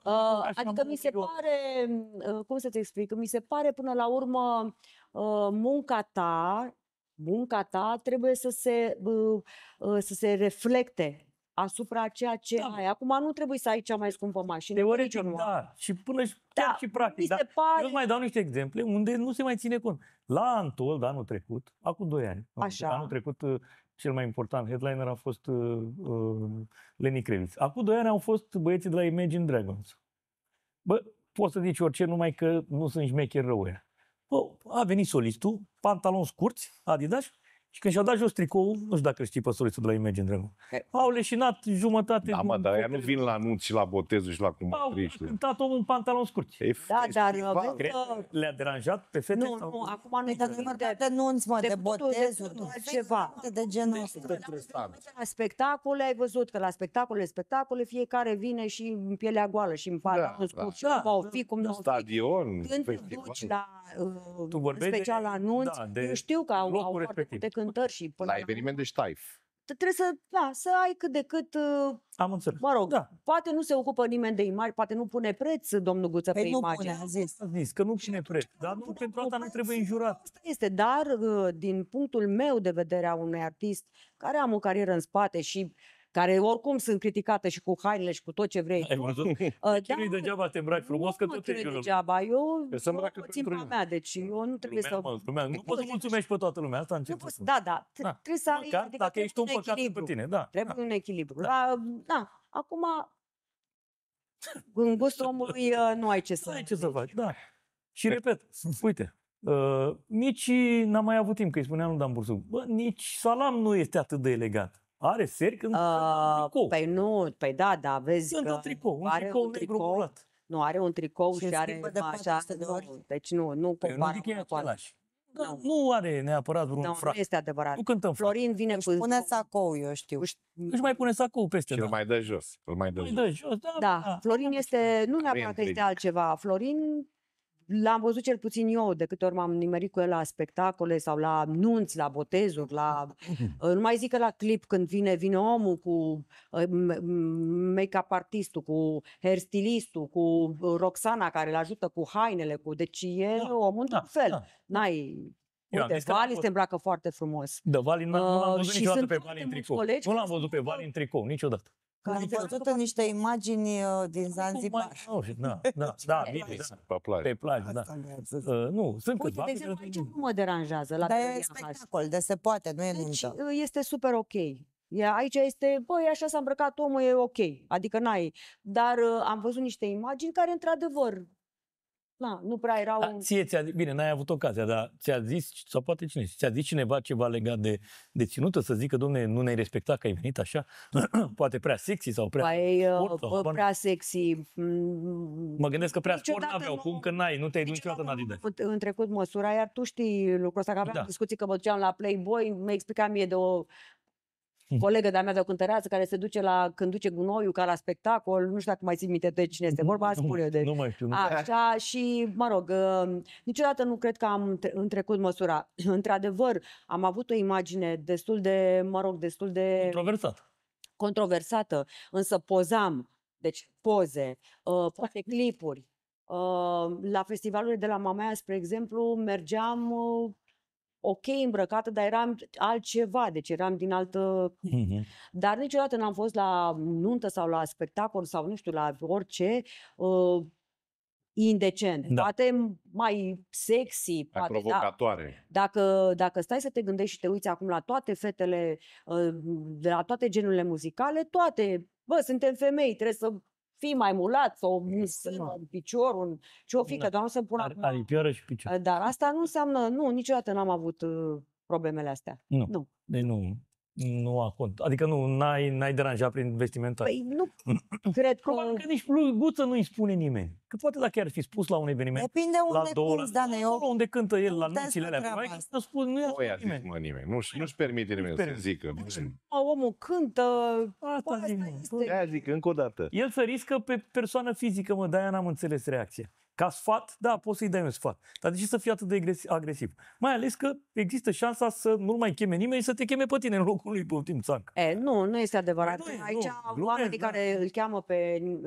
Îți dai seama că sunt niște valori. Dar el face pe riscul lui, asta încerc să spun. Care risc? Și nu deranjează pe nimeni. Acceptat, uite, așa cum este, să cânte oricum îmbrăcat, care e problema până la urmă? Până la urmă este artist. Păi care e problema? Ori e așa, ori trebuie să-ți respecti publicul, că Păi, din punctul meu, nu, eu nu mă contrazic, am zis din punctul meu de vedere, eu, Daniela Gheorfi, artist, eu pun preț pe cum mă îmbrac, cum mă prezint, de la orice până la orice. Dar de aici până la algemin e cale lungă. Nimeni nu l-a jignit, eu nu mi-a... Mie mi s-a părut că e agresivă treaba, dacă mai dăm o dată, nu mai știu exact, m-a întrebat și Țancă, nu am scriptul. Era asta niște jigniri. Dacă n-ai fi din România și ai vedea imaginile astea cum rulate pe ecran, nu te-ai gândi că Guță este un boxer, zice așa, ca să cântă. Zice, are ceva din e ăștia unul lui Mike singur, scuză-mă, te rog, o secundă, Silvi. E unul singur, un singur nesimțit în toată România asta. Unul singur este, care nu respectă lumea și vine mai are puțin și vine în sutien la nunți. Doar de unul singur e vorba. Ăsta despre care scrieți voi aici, că oamenii scriau Guță. Nu mai vreau să dau nume nimănui și să dea sfaturi lumii. Pe lângă asta, când ești așa bătut în cap, că așa te numești, ești bătut în cap când vin izmene la oameni la nuntă, la salon, ești bătut în cap 100%. Îți lipsește ceva. Stă să dea sfaturi lumii. L-a făcut nesimțit, l-a făcut bătut în cap. Da, asta... În jignire că mă întreba la telefon. Acum, acela deranjează, că zice, el dă sfaturi lumii. Dar cum să vin la voi în Rolls-uri de-alea? Adică bătea, apropo, la Guță. Nu venim în Rolls, vino cu trenul, cu ce vrei tu. Dar nu veni în izmene, că nu vine nimeni să vadă cu ce ai venit tu afară. Vino cu ce vrei tu. Vino cu trenul, cu microbuzul, cu salam și pâine, știi ce zic? Nu veni nimeni. Da. Dacă, eu am înțeles că... Țancă m-a întrebat unde l-am jignit. Păi, l-ai făcut nesimțit, l-ai făcut bătut în cap, tot jignire. Vrei niște meciuri și... Aia cu fetele nu mi-a fost clară, dar poate o lămurim. Păi, a luat fetele, aici sunt și... Mi se pare imposibil vecilor Guță să ia lui Țancă vreo fată. Eu nu cred că și-a luat. Am glumit eu atunci. Am zis, bă, ți-a luat, a venit și în training, ți-a luat și femeie. Nu cred că e vorba că i-a luat fetele cineva. Probabil că au băgat o gelozie pe acolo, pe la vreo gagică de-a lui. Nu mai aveți. Hai să ne cânti și nouă ceva. Ne cânti? Hai, da, bineînțeles, dragoste, te rog, dar vreau să mă descalț ca să fiu în concordanță cu... Să ne descalțăm. Da, să ne descalțăm, să nu ne dezbrăcăm. Dacă stingem lumina. Eu nu vreau să sting lumina, aici este treaba, știi? Vrei să-ți aducem training-ul? Îmi dau ruchea jos și rămân din treabă, din găi. Deci o să-ți facă Țancă. Că nu ne respecti cu pantofi. Da. Mulțumim mult că ai făcut pe aici. Hai să auzim și piesa. Habibi, habibi. Habibi, habibi.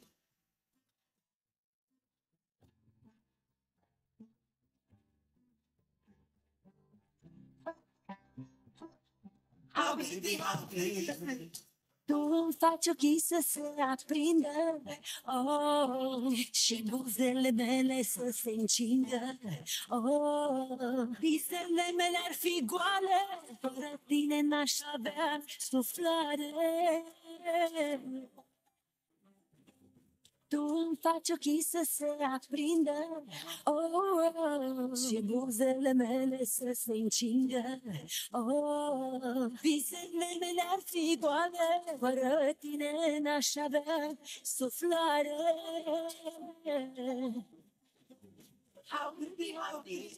Sărutarea ta nebună m-aruncă direct pe lună. Sărutarea ta nebună, dragoste, te rog să nu mă lași, și orice-ar fi, nu te opri. Dragoste, dragoste, nu te opri. Dragoste, te rog să nu mă lași, și orice-ar fi, nu te opri. Dragoste, dragoste, nu te opri. Na, gura ta e ca de miere, viața mea e atât de dulce, este dulce de n-o poți uita. Ești tot ce doresc, te iubesc. Na, gura ta e ca de miere, viața mea e atât de dulce, este dulce de n-o poți uita. Ești tot ce-mi doresc, te iubesc. Na, habibi, habibi, habibi, habibi. Sărutarea ta nebună, habibi, habibi, m-aruncă direct pe lună. Habibi, habibi. Sărutarea ta nebună, habibi, habibi. Dragoste, te rog să nu mă lași, și orice-ar fi, nu te opri. Dragoste, dragoste, nu te opri. Dragoste, te rog să nu mă lași, și orice-ar fi, nu te opri.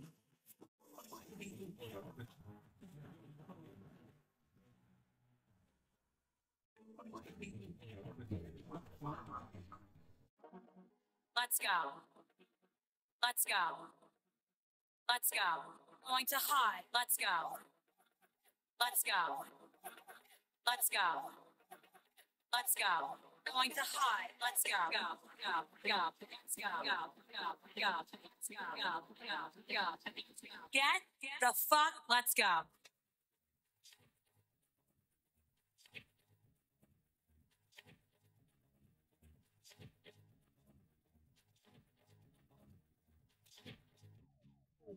This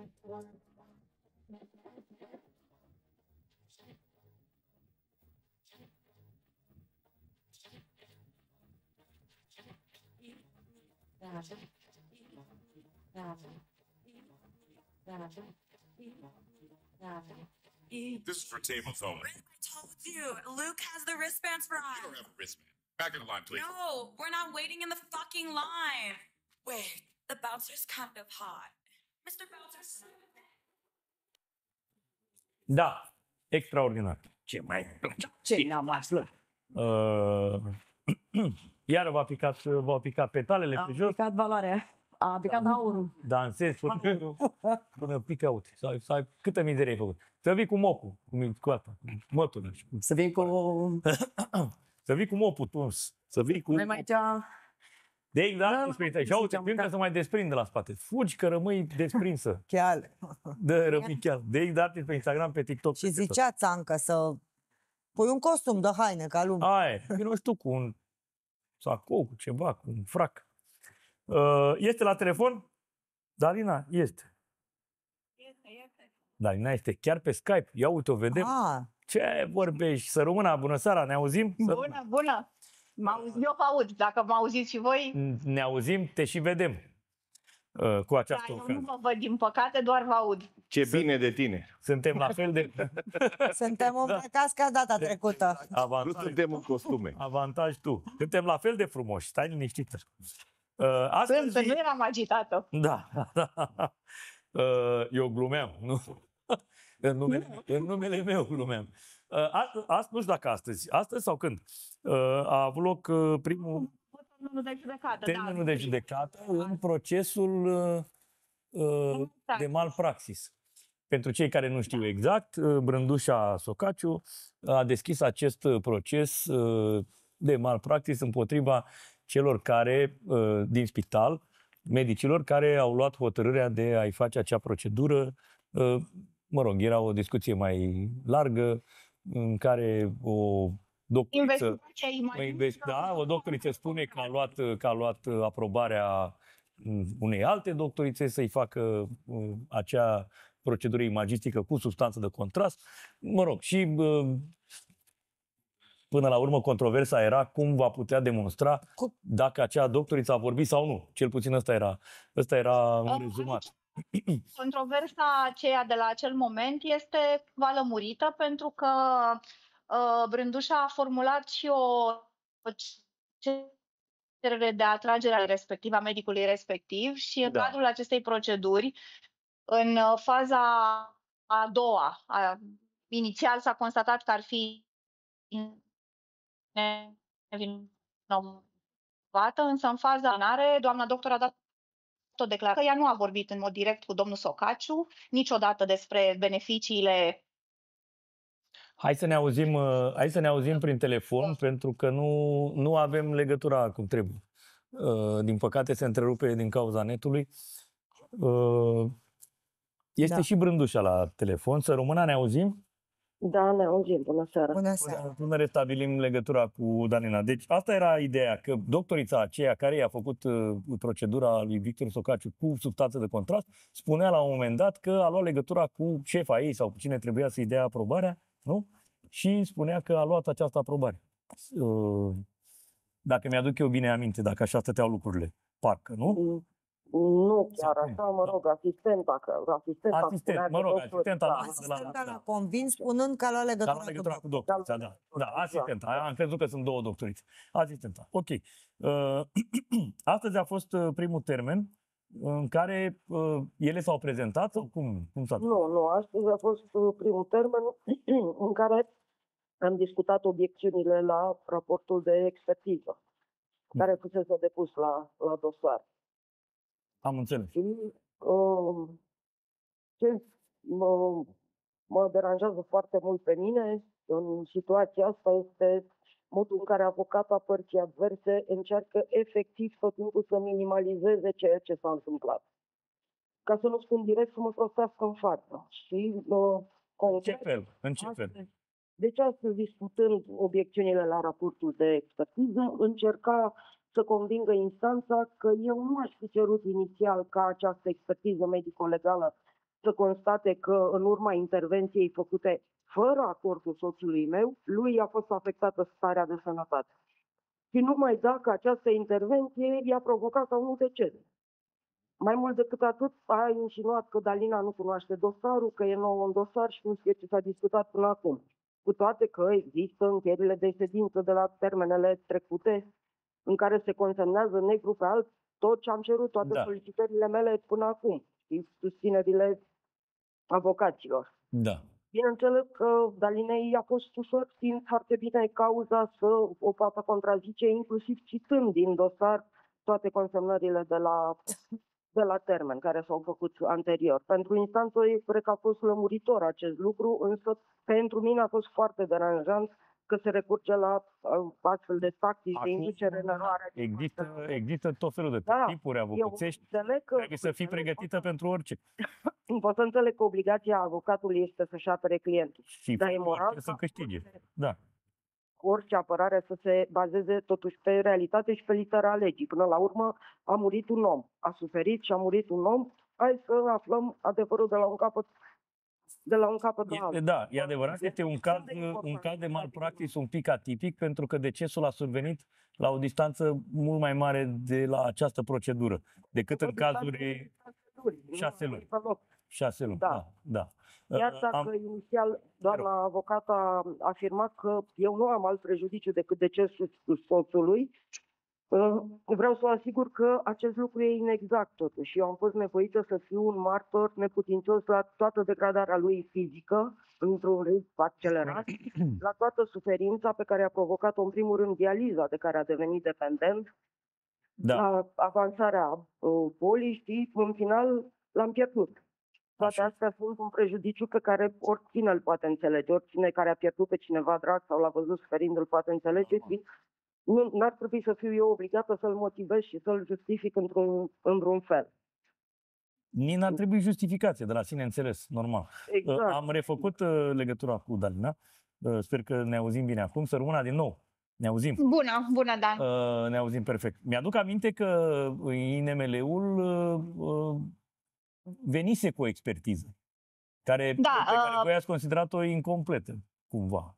Asta ți-a spus Brândușa acum, în timp ce ați refăcut legătura cu mine, că expertiza a fost depusă. Chiar eu v-am povestit că instanța a cerut INML-ului să indice dacă există o legătură de cauzalitate între respectiva investigație medicală, respectiv între administrarea substanței de contrast și deces, fără să specifice instanța în acel obiectiv pe care l-a stabilit, dacă această legătură trebuie să fie exclusiv una directă sau poate să fie și una indirectă. Iar INML-ul n-a răspuns la întrebarea asta.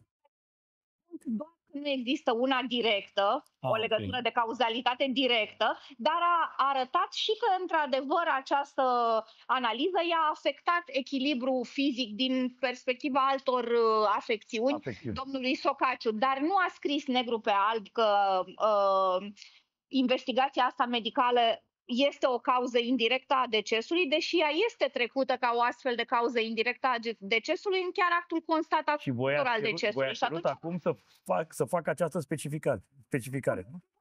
Obiecțiunea principală pe care am ridicat-o a fost că am solicitat să lămurească dacă este vorba de o legătură de orice fel, directă sau indirectă. Ok, înțeleg, directă, ne-au răspuns că nu. Dar și dacă este una indirectă și ca să ajungă la această concluzie, care este practic obiecțiunea noastră principală, am formulat alte 16 obiecțiuni, să le zic subsidiare, care practic obligă INML-ul... Îi iei așa, în pași mici, în aproape, să n-aibă decât soluția asta, să răspundă la întrebarea asta. Exact. Și au răspuns? Exact. Partea adversă, noi le-am depus la termenul trecut pe aceste obiecțiuni și ele s-au putut discuta abia la termenul de astăzi, pentru că la termenul trecut partea adversă a solicitat amânarea să ia cunoștință de un punct de vedere depus de expertul nostru parte. Și i s-a acordat acel termen de amânare, astfel încât noi practic azi am discutat prima dată aceste obiecțiuni. Vom vedea ce va dispune instanța asupra lor. Eu cred că am lămurit de ce este necesar să se facă completarea și, în final, lămurirea raportului de expertiză din această perspectivă, dar și raportat la ceea ce Brândușa a cerut de la bun început, pentru că o cerere de chemare în judecată este un întreg. Da. Partea adversă a încercat să sublinieze faptul că într-o parte a cererii de chemare în judecată, avocatul a sumarizat, avocatul inițial a sumarizat, poate să zicem defectuos, deși nu sunt neapărat de acord cu asta, ceea ce Brândușa a solicitat, dar în tot restul cererii de chemare în judecată a motivat exact cu toate aspectele pe care Brândușa a dorit să le lămurească, respectiv nu doar că analiza respectivă a condus în mod direct la deces, ci toate efectele pe care le-a avut asupra stării de sănătate a domnului Socaciu și cum a afectat în mod vădit indirect, pentru că dânsul mai avea și alte afecțiuni colaterale, dar a contribuit și asta la deces. Și asta am încercat să lămurim astăzi instanța. Ce urmează? Instanța urmează, dacă a fost lămurită la rândul ei, să oblige INML-ul să revină asupra raportului acelui? Da, înțeleg întrebarea ta, Dan. Dacă instanța va aprecia că obiecțiunile noastre sunt întemeiate și că este necesară o lămurire și respectiv o completare a raportului de expertiză, atunci le va încuvința în tot sau în parte, va trimite INML-ului obiecțiunile încuvințate ca INML-ul să le lămurească, să răspundă la ele. După care vom discuta pe forma finală a raportului de expertiză dacă este necesară sau nu o avizare de către Comisia de Avizare și în final vom avea niște concluzii, să le zic, definitive. Ei mai pot răspunde la aceste întrebări? Bineînțeles că pot. Nu este nevoie, Doamne ferește, de exhumare sau mai știu eu ce? Nu este nevoie de exhumare. Doamna avocat a susținut astăzi că nu se poate răspunde la ele. Nu știu cum a stabilit asta dânsa. Asta te-am întrebat eu. Da, poate nu mai au probele. Necropsia, nu, pentru că dânsa spune că nu există necropsia și că nu pot da mai multe detalii. Dar eu în ideea asta te întrebam eu. Ce se întâmplă în toate astea? Cerut mai multe detalii. Noi am cerut ca pe baza analizelor care există în acest moment să ne spună dacă starea dânsului de sănătate a suferit o deteriorare. Păi și dacă ei îți răspund, nu se poate face pe baza acestor analize, am fi avut nevoie de mai multe analize toxico, mai știu eu cum se numesc ele. Asta, dar nu cred că ne va răspunde asta, pentru că deja există... Nu, dar le e foarte simplu să zică asta. Cum îi mai contrazici? Le-ar fi simplu, dar nu prea se poate, pentru că deja ne-au dat niște detalii despre analizele pe care le au, pe care acum nu le mai pot lua înapoi. Nu ne pot spune pe baza lor. Am înțeles. Pot răspunde mai departe. Am înțeles. Desigur, vom vedea, dacă, în primul rând vom vedea dacă vor fi încuvințate obiecțiunile, după care vom vedea răspunsul. Da, așa m-am gândit eu în locul lor, ăsta mi s-ar fi părut cel mai simplu răspuns. Doamne, nu mai pot să mai fac, n-am analizele la tine. Bine, tu pornești de la premiza unei rele credințe. Exact, eu nu vreau să fac lucrul ăsta, dar eu nu vreau să fac lucrul ăsta, vreau să cred că discutăm despre o procedură serioasă în care fiecare parte implicată, fie că este parte procesuală, fie că este instanță. Poate săracii ar fi avut nevoie de mai multe, dar dacă spui că s-au dat de gol, da. Ei au analizat ce rezultate medicale ale analizelor medicale au avut și înainte și după investigația medicală și ne-au dat niște răspunsuri. Mi-e greu să cred că nu ne pot explica pe baza acelorași rezultate ceea ce am cerut noi. Trebuie să mărturisesc un pic că mi-e greu să cred asta și din perspectiva faptului că soțul meu e medic și am mai discutat un pic cu el și mi-a spus că nu poți să dai până la un... Chiar dacă nu era, puteai apela la expertiza unui medic. Oricum avem experți în parte care... Corect. Eu am avut și sprijinul direct. Asta e bine. Asta este bine. Lucrați în echipă. În echipă, da. Vom avea rezultatul susținerilor noastre de astăzi, abia în data de 4 iunie. Atunci a stabilit instanța că va răspunde solicitării noastre, dacă o va admite sau dacă nu o va admite. Desigur, dacă nu va fi instanța lămurită până la acel moment, va avea posibilitatea să mai amâne. Sau să mai amâne, Nu, să mai amâne, adică să mai delibereze, cum se spune. În orice caz, avem stabilit următorul termen de judecată, cu sau fără încuvințarea acestor obiecțiuni, pe data de 18 iunie. O să fim și noi cu ochii pe voi. Mulțumesc mult, îi mulțumesc și Brândușei pentru intervenție și Dalinei Târzii pentru aceste lămuriri. E destul de complicat, dar într-un final Și într-o țară ca România e destul de greu, adică ar crea un precedent. M-am gândit la cea mai... Sunt foarte mulți oameni. Mi se pare dosar american, așa, oarecum, Este greu, știi? e un pic greuț. Da, acum, nu. Dalina știe mai bine, dacă are și probele... Într-o țară în care taxa de grădiniță la stat se plătește cash, știi? Da. Bă, am văzut multe. Da. Am văzut foarte multe. Cum de altfel a văzut și Stelian Ogică. Nu se lasă de pariat și acum ce să vezi? Nervos, nevoie mare, că membrii AUR au convins-o pe soția sa să-și facă o aplicație prin care să doneze 100 de lei pe lună. Aplicație și donație mai degrabă, care nu poate fi oprită. Dar nu înțeleg de ce nu poate fi oprită, că de obicei toate astea se pot opri. Dar am mai citit pe grupuri, pe la platforme de-astea de streaming, că, domne, nu pot să-mi opresc, că îmi ia în continuare. Mi-am oprit... Anulez cardul și să emiți altul. Până la urmă, da. Dar, nervos, v-am zis, nevoie mare pe această situație, s-a hotărât să parieze pe Nicușor Dan și uite că a câștigat 3.000 de lei în urma acestui pariu. Stelian Ogică.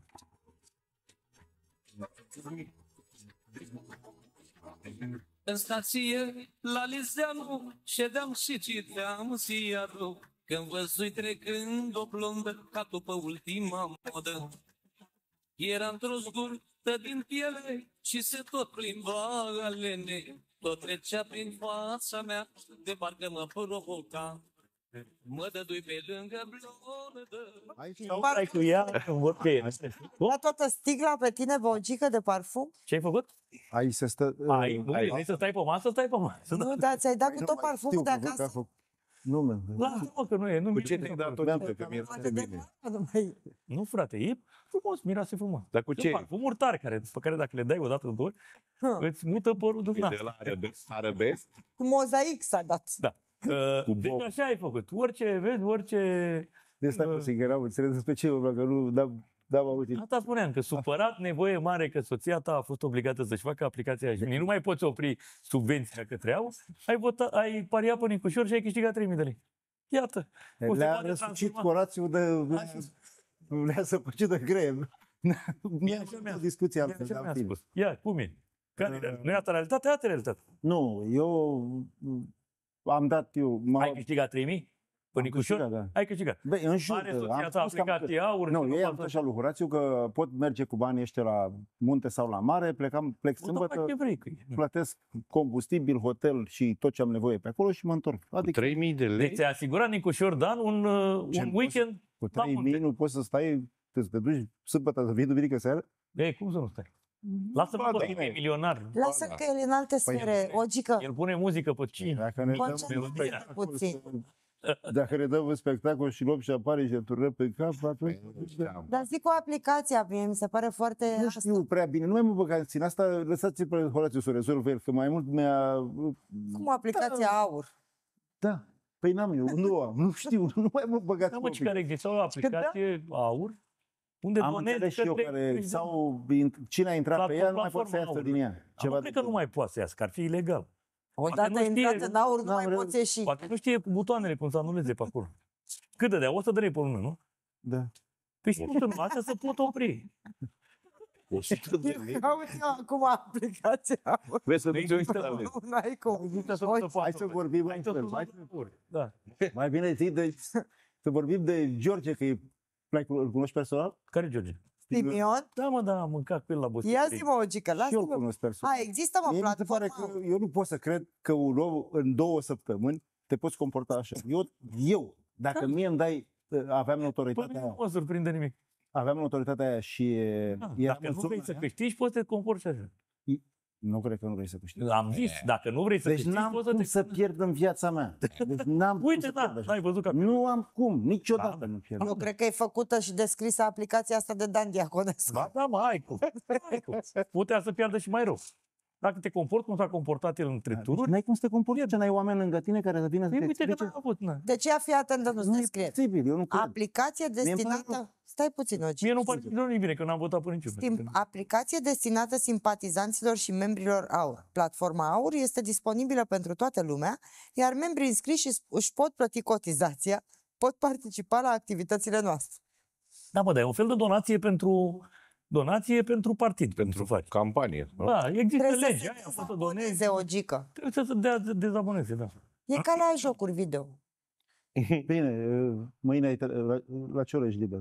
Nu sunt. Nu e. Eu nu sunt dezabonat. George, dacă și pe Simion, sună-l. Spune-ne mie bani. Răspundea că n-avea nevoie de mine. Adi, dacă ieșea George Simion președinte, erai... Nu era nimic. Nu, că nu l-au acceptat. Nu? Nu. Și n-am nevoie și nu aștept de la nimeni nimic. Nici nu ai nevoie, dar ai fi fost pe cai mari. Nu, de ce să... Ce crezi că... Dar ai prieten cu el? Na. Erai și tu un director loterie. Ai nevoie de oameni. Te punea în singur. Te punea director la loterie română. Am zis. Păi așa am început cu Diaconescu să facem partidul. Exact așa. Diaconescu zice, dom'le, zic, bă, n-ai mă să facem un partid, că parcă simt eu așa că ar merge. Uite, îți dau cuvântul meu că dacă intrăm în... Dacă găsim seara respectivă, eram în scandalul cu Lazarus în perioada aia. Și Diaconescu zice, pa, fii domnule o gică bine, te pun director, te pun ministrul de finanțe, la distrugi loteria. Și eu zic că dai seama că i-am făcut praf, i-am perperit. Și de acolo au început discuții, au început mesajele, zice, domnule, uite ce mesaje primim. Și zic, hai să facem un test. Și am plecat la Călăraș. La Călăraș au venit 10.000 de oameni. Și când a văzut Dan, a luat amploare. Eu am rămas pe din afară, eu n-am câștigat nimic în toată combinația aia. Și povestea vieții tale. Da, ai avut bilet, ai rămas în afară. La partid ai rămas în afară. Da, păi și acum, în fine. Tot pe afară, ești că e cheie de la casă. Dar tu mai ești consilier? Da, sunt de 5 mandate, am început la voi consilier. Da, mă, cu Vadim. Da, partea cui? Păi nu, știu, cu Vadim. Tot la noi, vezi? Păi și noi. Când Diaconescu te punea ministrul, eu te-am pus consilier și ți-a ieșit până la urmă. De 17 ani. Dar de partea cărui partid ești? Acum sunt PMP-ul. Ești PMP? PMP. El a vrut la aur, dar nu s-a înțeles. Nu s-a mai înțeles. M-am dus și am văzut că nu spre lucrurile în regulă pe acolo și m-am bucurat. Dar hai să spun altă poveste. M-a sunat cineva de la aur și îl cunosc cine și nu vă dau nume la așa și pot să garantez lucrul ăsta. Ce domnul Ogică, uite, s-a desprins spotul din aur și n-avem om la Giurgiu. Niciunul. Da, n-avem pe nimeni la Giurgiu. Du-te tu la Senat, la Giurgiu și scrie-te acolo. Eu zic, băi, dacă mă scriu, luam-te să umblu cu ei în campanie, peste tot, să fac... Asta când se întâmplă? Asta se întâmplă. Înainte de generale? În noiembrie. Da. Am mesaje pe telefon, au insistat și a zis, băi, nu, cu mine nu știți când zic, nu. În fine, vin alegerile, nu s-a înscris nimeni la Giurgiu și sunt 2 senatori care potul nu are. Are Ialomița și Giurgiu. S-a luat, uite pe net, bagă pe net. S-a luat post de senator la Giurgiu. Puteai să fii acum printre cei 10 care au fugit sau câți au fugit? Unde fugem, domnul Dan? La Giurgiu. Tu spui de asta, pe mine Dan Diaconescu mă suna săptămânal și poate să recunoască, adică el a recunoscut și când ne schimbam invitații, zi Dănuțe, ce vrei, senator sau deputat? Că nu avea oameni să pună când a intrat atunci. Și a ajuns 64 și nu-l caută niciunul. Mai mult nu au fugit toți. A băgat șoferul, l-a făcut pe șofer, l-a făcut deputat. Nu mai știu. Și zice, dă-mă că n-am oameni. M-a chemat până la Constanța, eu credeam că vrea să vin, că vreau să vorbesc ceva important cu tine. Mă duc până la un plonj pe acolo.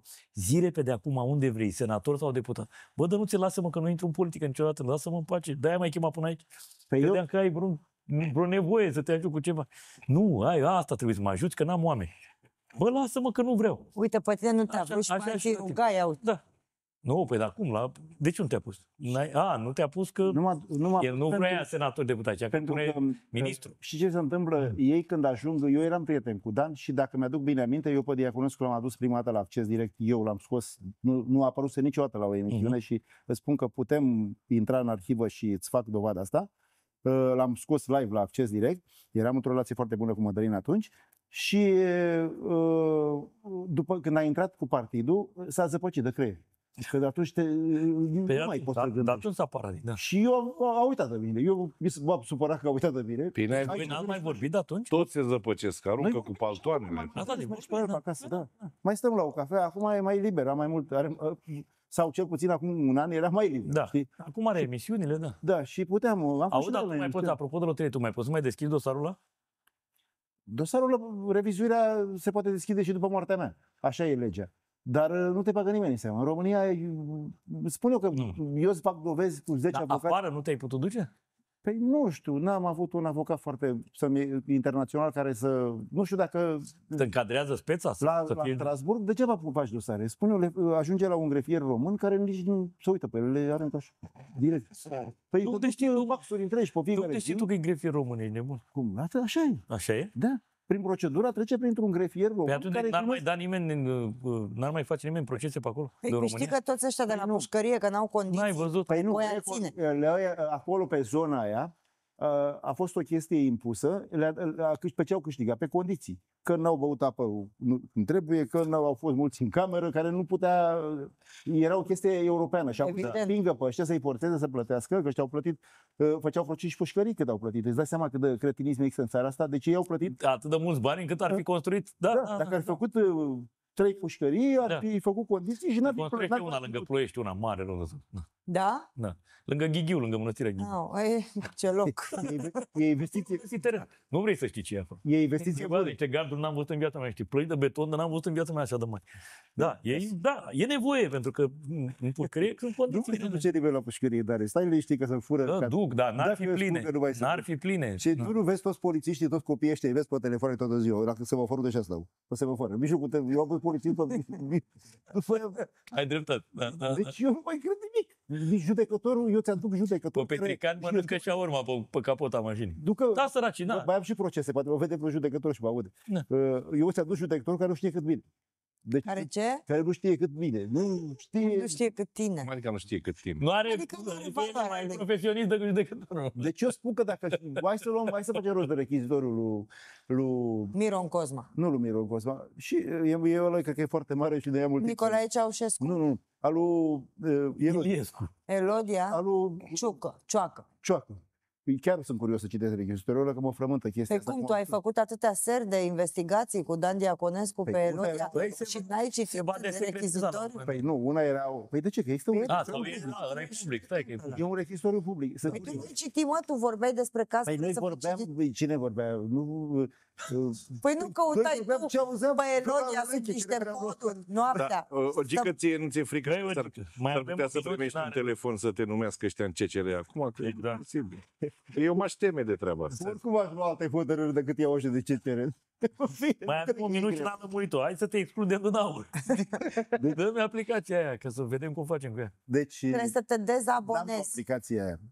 Oare... Soția ta? Nu, păi nu are nici soția mea. Eu i-am explicat o chestie lui Horațiu și Horațiu m-a dus într-o zonă care nu prea știu să explic și nu prea... Steliano Gică este... Îți spun eu ce a scris Horațiu. Steliano Gică este foarte supărat, deoarece membrii AUR au convins-o pe soția sa, deci s-a strâns așa un sobor. Membrii AUR au convins-o... organizației de bază. Câteva sute de mii de lei. Membrii AUR au convins-o pe soția sa să-și monteze pe telefon o aplicație. Asta ca să înțelegi ca să vezi ce înțelege și Horațiu din tehnologie. Deci, membrii AUR au convins-o pe soția sa să-și monteze pe telefon o aplicație. O sfârlează cu fofează. O aplicație denumită Platforma AUR, în care partidul lua din contul bancar al celor care și-au instalat aplicația suma de 100 de lei. Problema este că și acum, după alegeri, Platforma AUR extrage din cont suma de 100 de lei. Păi da, mă, tu sprijini partidul în continuare, na. Legătura au pe alegerile. Tu ai plecat pe un drum. Iar cei care au aplicația nu o mai pot dezinstala. O gică a slăbit 10 kg, iar acum are 90. Ca să vedeți cu ce mă lupt eu în fiecare seară. Ultima masă a lui este în jur de ora 11. Nu mai mănâncă nimic cumpărat de la magazin. Mănâncă brânză, puțină carne și pâine integrală cu bob de secară. Soția lui se pregătește intens să devină arbitru FIFA. Pâine, stai puțin. Integramă. Cum mai ea. Pâine de secară din bob întreg de secară. O gică mâncește foarte mult și spune că ar vrea mai puțin bani, dar mai multă liniște și odihnă. Pe terenurile lui Silviu Prigoană au apărut multe panouri fotovoltaice. Asta că e din altă documentare. M-a întrebat că ce mai fac terenurile lui Silviu Prigoană. Mai fi că avem... M-a întrebat ce mai fac terenurile de acolo. Și ce mai fac terenul Silviu Plugoană? Și Bine. În finalul este apoteotic, despre Dani Prinții Banatului nu mai știe nimic. Stai că pe asta n-am prins-o. Despre Dani Prințul Banatului nu mai știe nimic. De când au venit împreună la un show. Fură curent. Hai să-l căutăm și pe Prințul Banatului. Acum a dispărut Dani în loc de... La știrea lui vorba Daniel Egher. Nu mai avem timp, te așteptăm să vorbim. De Guță nu mai știu, acum a dispărut și Dani, apare Guța. A dus să-și caute un costum la... Păi nu, Liviu. Liviu. Ești frumos ca întotdeauna. Revenim. Super.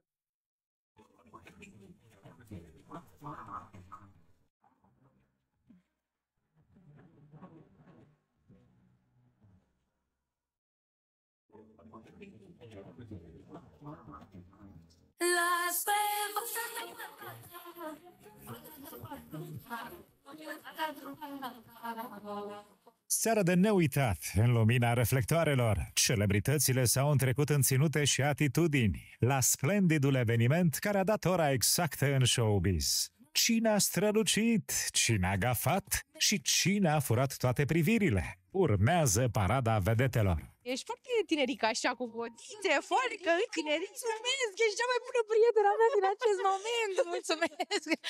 Eu care am vibe din ăsta de, măicuță, gata, s-a dus tinerețea mea. Nu-l ai, astăzi nu-l ai.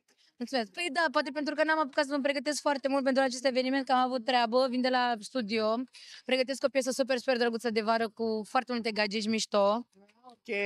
Așa, între vreo 4, 5, 6 gagici, o să vedeți, foarte mișto. Așa. Și am stat în studio de dimineață până acum și am venit așa, efectiv, o fugă în drum spre casă, am zis, na, haide că mă opresc totuși și la eveniment. Uite, bine că ai avut timp să treci și pe aici să te vedem și noi și acum, Job, cam cât timp stai tu în studio? Că vezi, spuneai mai devreme că stai puțin. Jur că stau non-stop, adică nu non-stop, dar când nu sunt la concerte sau când nu dorm, destul de rar, sunt în studio. Ce planuri ai tu pentru vara asta? Cum petreci, unde te duci, ce vacanțe faci sau doar muncim? Luna viitoare, în iunie, plec la concert la Beyoncé la Londra, la început de iulie plec la concert la Chris Brown în Paris, dacă o ieși de unde e băgat săracul acum. Și la final de iulie mă duc la Kendrick Lamar și la SZA, tot așa la concert în Barcelona. Rău! Între timp o să lansez și un album. Primul album din carieră, anul ăsta o să fie lansat. Vrem să facem o lansare foarte drăguță, cred că la început de toamnă, așa. Trebuie să te întreb un pic și cu dragostea cum stai sau ai pe ultimul loc? Oh, stai puțin că tocmai ce-am primit un mesaj. La fix mi-ai dat... Nu. Nu știu. Lași să vină de la sine? Da. O lăsăm pe Joe cu dragostea în așteptare și trecem la o altă apariție încântătoare, Nicoleta Nucă. Să aflăm cu ce se ocupă atunci când nu cântă. M-am apucat de grădinărit la modul intens, aș zice. Mi-am făcut împreună cu iubitul meu substraturi înălțate, mi-am plantat roșii, castraveți, ardei, salate, toate verdețuri. Am o grămadă de chestii plantate acolo și toate cresc. Toate s-au încolțit deja, adică le priește mediul și e clar că au fost plantate cu iubire. Că se simte că s-a pus dragostea acolo. Și cine are mai multă grijă de straturi, de grădină, de treburile de acasă? Eu. Adică, iubitul meu muncește și atunci cineva trebuie să preia frâiele în sensul ăsta și atunci eu am grijă de grădinițele mele, pentru că au fost moftul meu ăla. Și atunci cumva a fost pe idee, știi cum sunt părinții ăia când îți iau un cățel și zic, da, să ai grijă de el, ca să te responsabilizezi. Așa și aici a fost. Eu îți fac te ajut să faci grădinițele, dar ai grijă de ele, da? Nu mă pui pe mine după aia să stau să-ți bibilez plantele și să ți le ud. Nu, și chiar nu, adică stau să le ud, să am grijă de ele, să verific dacă sunt toate ok, dacă s-au adaptat în solul din grădinițe. Adică îmi și place. Ți-ai mai vedea viața fără iubitul tău de acum, Nicoleta? Nu. Adică, Doamne ferește, nu e ca și cum mor, Doamne ferește. Nu știu ce vreau să spun, așa, dacă ai crede că ai putea să mai găsești pe altcineva după el. Nu ca el. Adică, cred că puțini oameni au toate calitățile astea îngrămădite într-un singur loc. Dacă Nicoleta Nucă nu poate trăi fără iubit, Sebastian Dobrincu, din contră, e proaspăt despărțit conform ultimelor știri din presă. Și nici după evenimente mondene nu se dă în vânt. Nu prea îmi plac spațiile aglomerate, sunt genul mai cu grupul meu, mai în liniștea mea, nu neapărat în extroverteala asta. Am înțeles. Deci să înțeleg că ți-e place un pic mai liniștit, preferi să petreci timp cu oamenii sau ai momente în care dorești să stai mai mult tu cu tine? Mai cred că e foarte important să fii împăcat tu cu tine, în primul rând, și sunt oameni care sunt dependenți de alte persoane, adică nu pot să stea singur, nu pot să doarmă singuri. Mi se pare un soi de boală treaba asta și mă bucur că nu mă încadrez acolo. Îmi place să stau foarte mult singur, petrec foarte mult timp singur, dar suntem ființe sociale. E normal să vrem să schimbăm idei, doar așa putem să evoluăm, nu doar în mintea noastră. Să auzim perspective diferite, să iubim, să râdem, să ne distrăm. Sunt momente în care ai vrea să închizi telefonul și să nu mai auzi de nimeni, de nimic, nu știu, o lună de zile? Eu îmi închid telefonul zilnic, după ora 5 nu mai dai de mine. Cu scuzele de rigoare pentru toți oamenii pe care cred că îi ghostuiesc. Nu, pur și simplu nu am o rutină foarte strictă și încerc să-mi separ orice înseamnă profesional de viața personală. După ora 5 nu mai sunt accesibil decât apropiaților. Cred că e o igienă a muncii asta, nu știu, trebuie să separi, mai ales la ordinea zilei, mai ales în timpul săptămânii, vin foarte mulți oameni care au nevoie de ceva, trebuie să-i ajut cu ceva, vreau eu ceva de la ei, că e back and forth ăsta care îți mănâncă foarte mult energia și e bine să-ți păstrezi un pic timpul tău pentru tine separat, cu prietenii, cu familia, cu persoana iubită și așa mai departe. Demn de menționat este că interviul a fost acordat cu o zi înainte de vestea despărțirii de Ioana Ignat. Îți faci timp pentru dragoste, pentru cineva drag ție, pentru o persoană iubită? Eu îmi fac acum, nu pot să programez genul ăsta de evenimente în viață. Când se ivesc, când persoana potrivită ți apare în viață, ți apare. Asta nu poți să programezi, nici succesul nu ți-l programezi. Bineînțeles, lucrezi zilnic, depui efortul, faci pașii necesari, ai încredere în ruta pe care o abordezi, dar când se ivește, n-ai cum să planifici. Și acum o ultimă întrebare pentru tine, Sebastian. Vreau să știu, ești un bărbat care suferă? Da, sigur. Nu, sufăr, dacă nu poate nu la ordinea zilei, dar sufăr foarte des și mă exteriorizez uneori, singur în cameră. Nu-mi place să fiu prea vulnerabil pentru oamenii din jur, dar mă exteriorizez. Cred că e sănătos în primul rând să nu ții în tine. Și da, sufăr. În momentul de față mă întreb dacă sufăr? În general, dacă ești un bărbat care suferă. Când e nevoie, da. Momentan nu sufăr.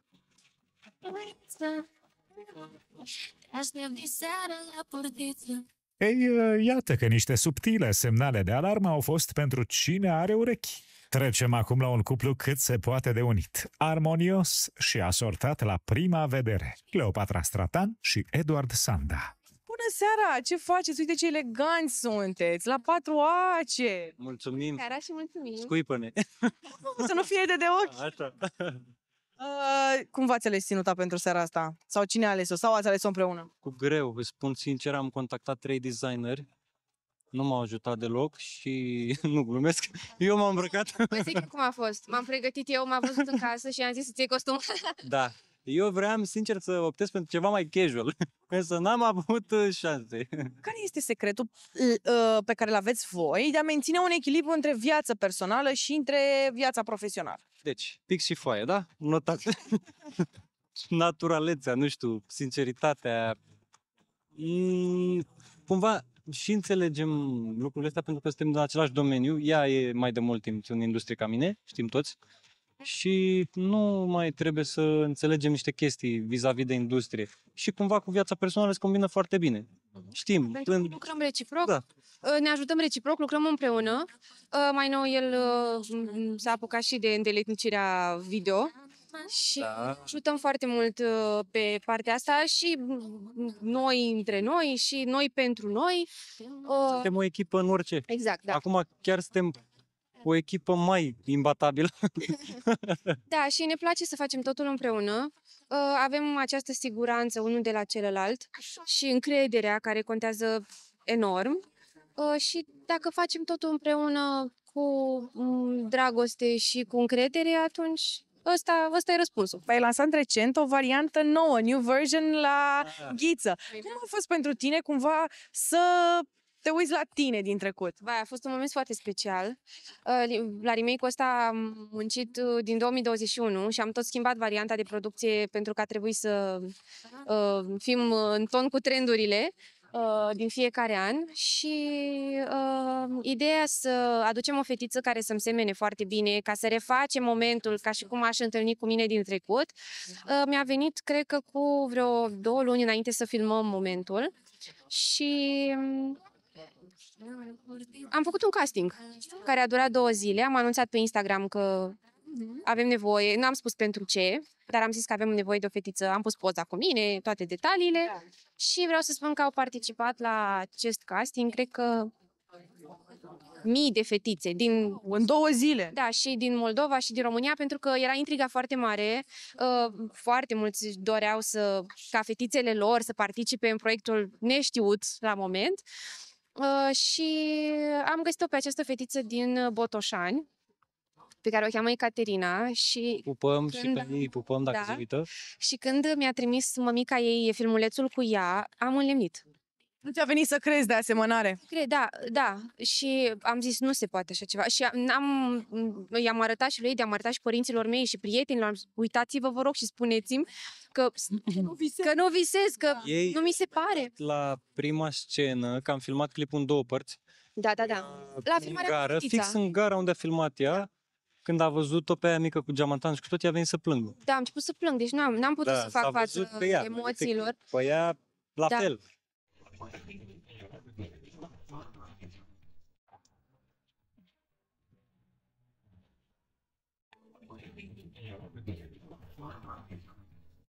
Da, și o ultimă surpriză, True Normal. Bine ai venit! Bine v-am regăsit în acest nou platou. Miercuri și o cântare vineri unde? Vineri în Centrul Vechi în București, în iunie ne vedem prin țară, iar în august ne vedem la un festival din Făgăraș și le mulțumesc pe această cale organizatorilor că ne-au Și dacă sunat. tu nu ai mai fi, Da. unde ar putea să te vadă? Noroc că ești! Așa se numește melodia. Vă mulțumim că ați stat noi pe Astor. Ne vom revedea mâine seara la Antena ta la un nou show păcătos. Vă doresc o noapte liniștită. La revedere!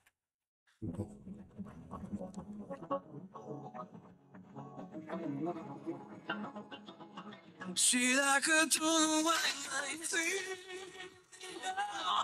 m-ar lăsa din nou norocul. Lași-mă ta în plină zi și-ți puteai tinde focul.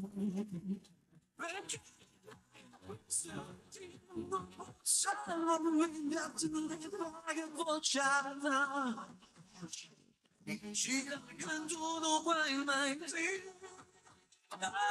nu să viața mea. Zile crucii, nu mai respir, aștept să mă salve, să mă resuscitez. Magia, nu ancora mai când să-mi spart de furtuni, doar tu poți să-mi aduni. Dar oamenii vorbesc că totul trecător, dar când iubești, nimic nu-i ușor. Și dacă tu nu mai fi, m-ar lăsa din nou norocul. Lași-mă ta în plină zi și-ți puteai stinge focul. Nu pot să mă atât de dragă vocea ta. Și dacă tu nu mai fi, nu am să viața mea. Starea de dor, nisip mișcător, fie ce gând mă trage mai adânc. Dulce în urere, tu îmi dai putere să zbor cât mai sus, să renasc apus. Dar oamenii vorbesc că totul-i trecător, dar când iubești, nimic nu-i ușor. Și dacă tu nu mai fi, m-ar lăsa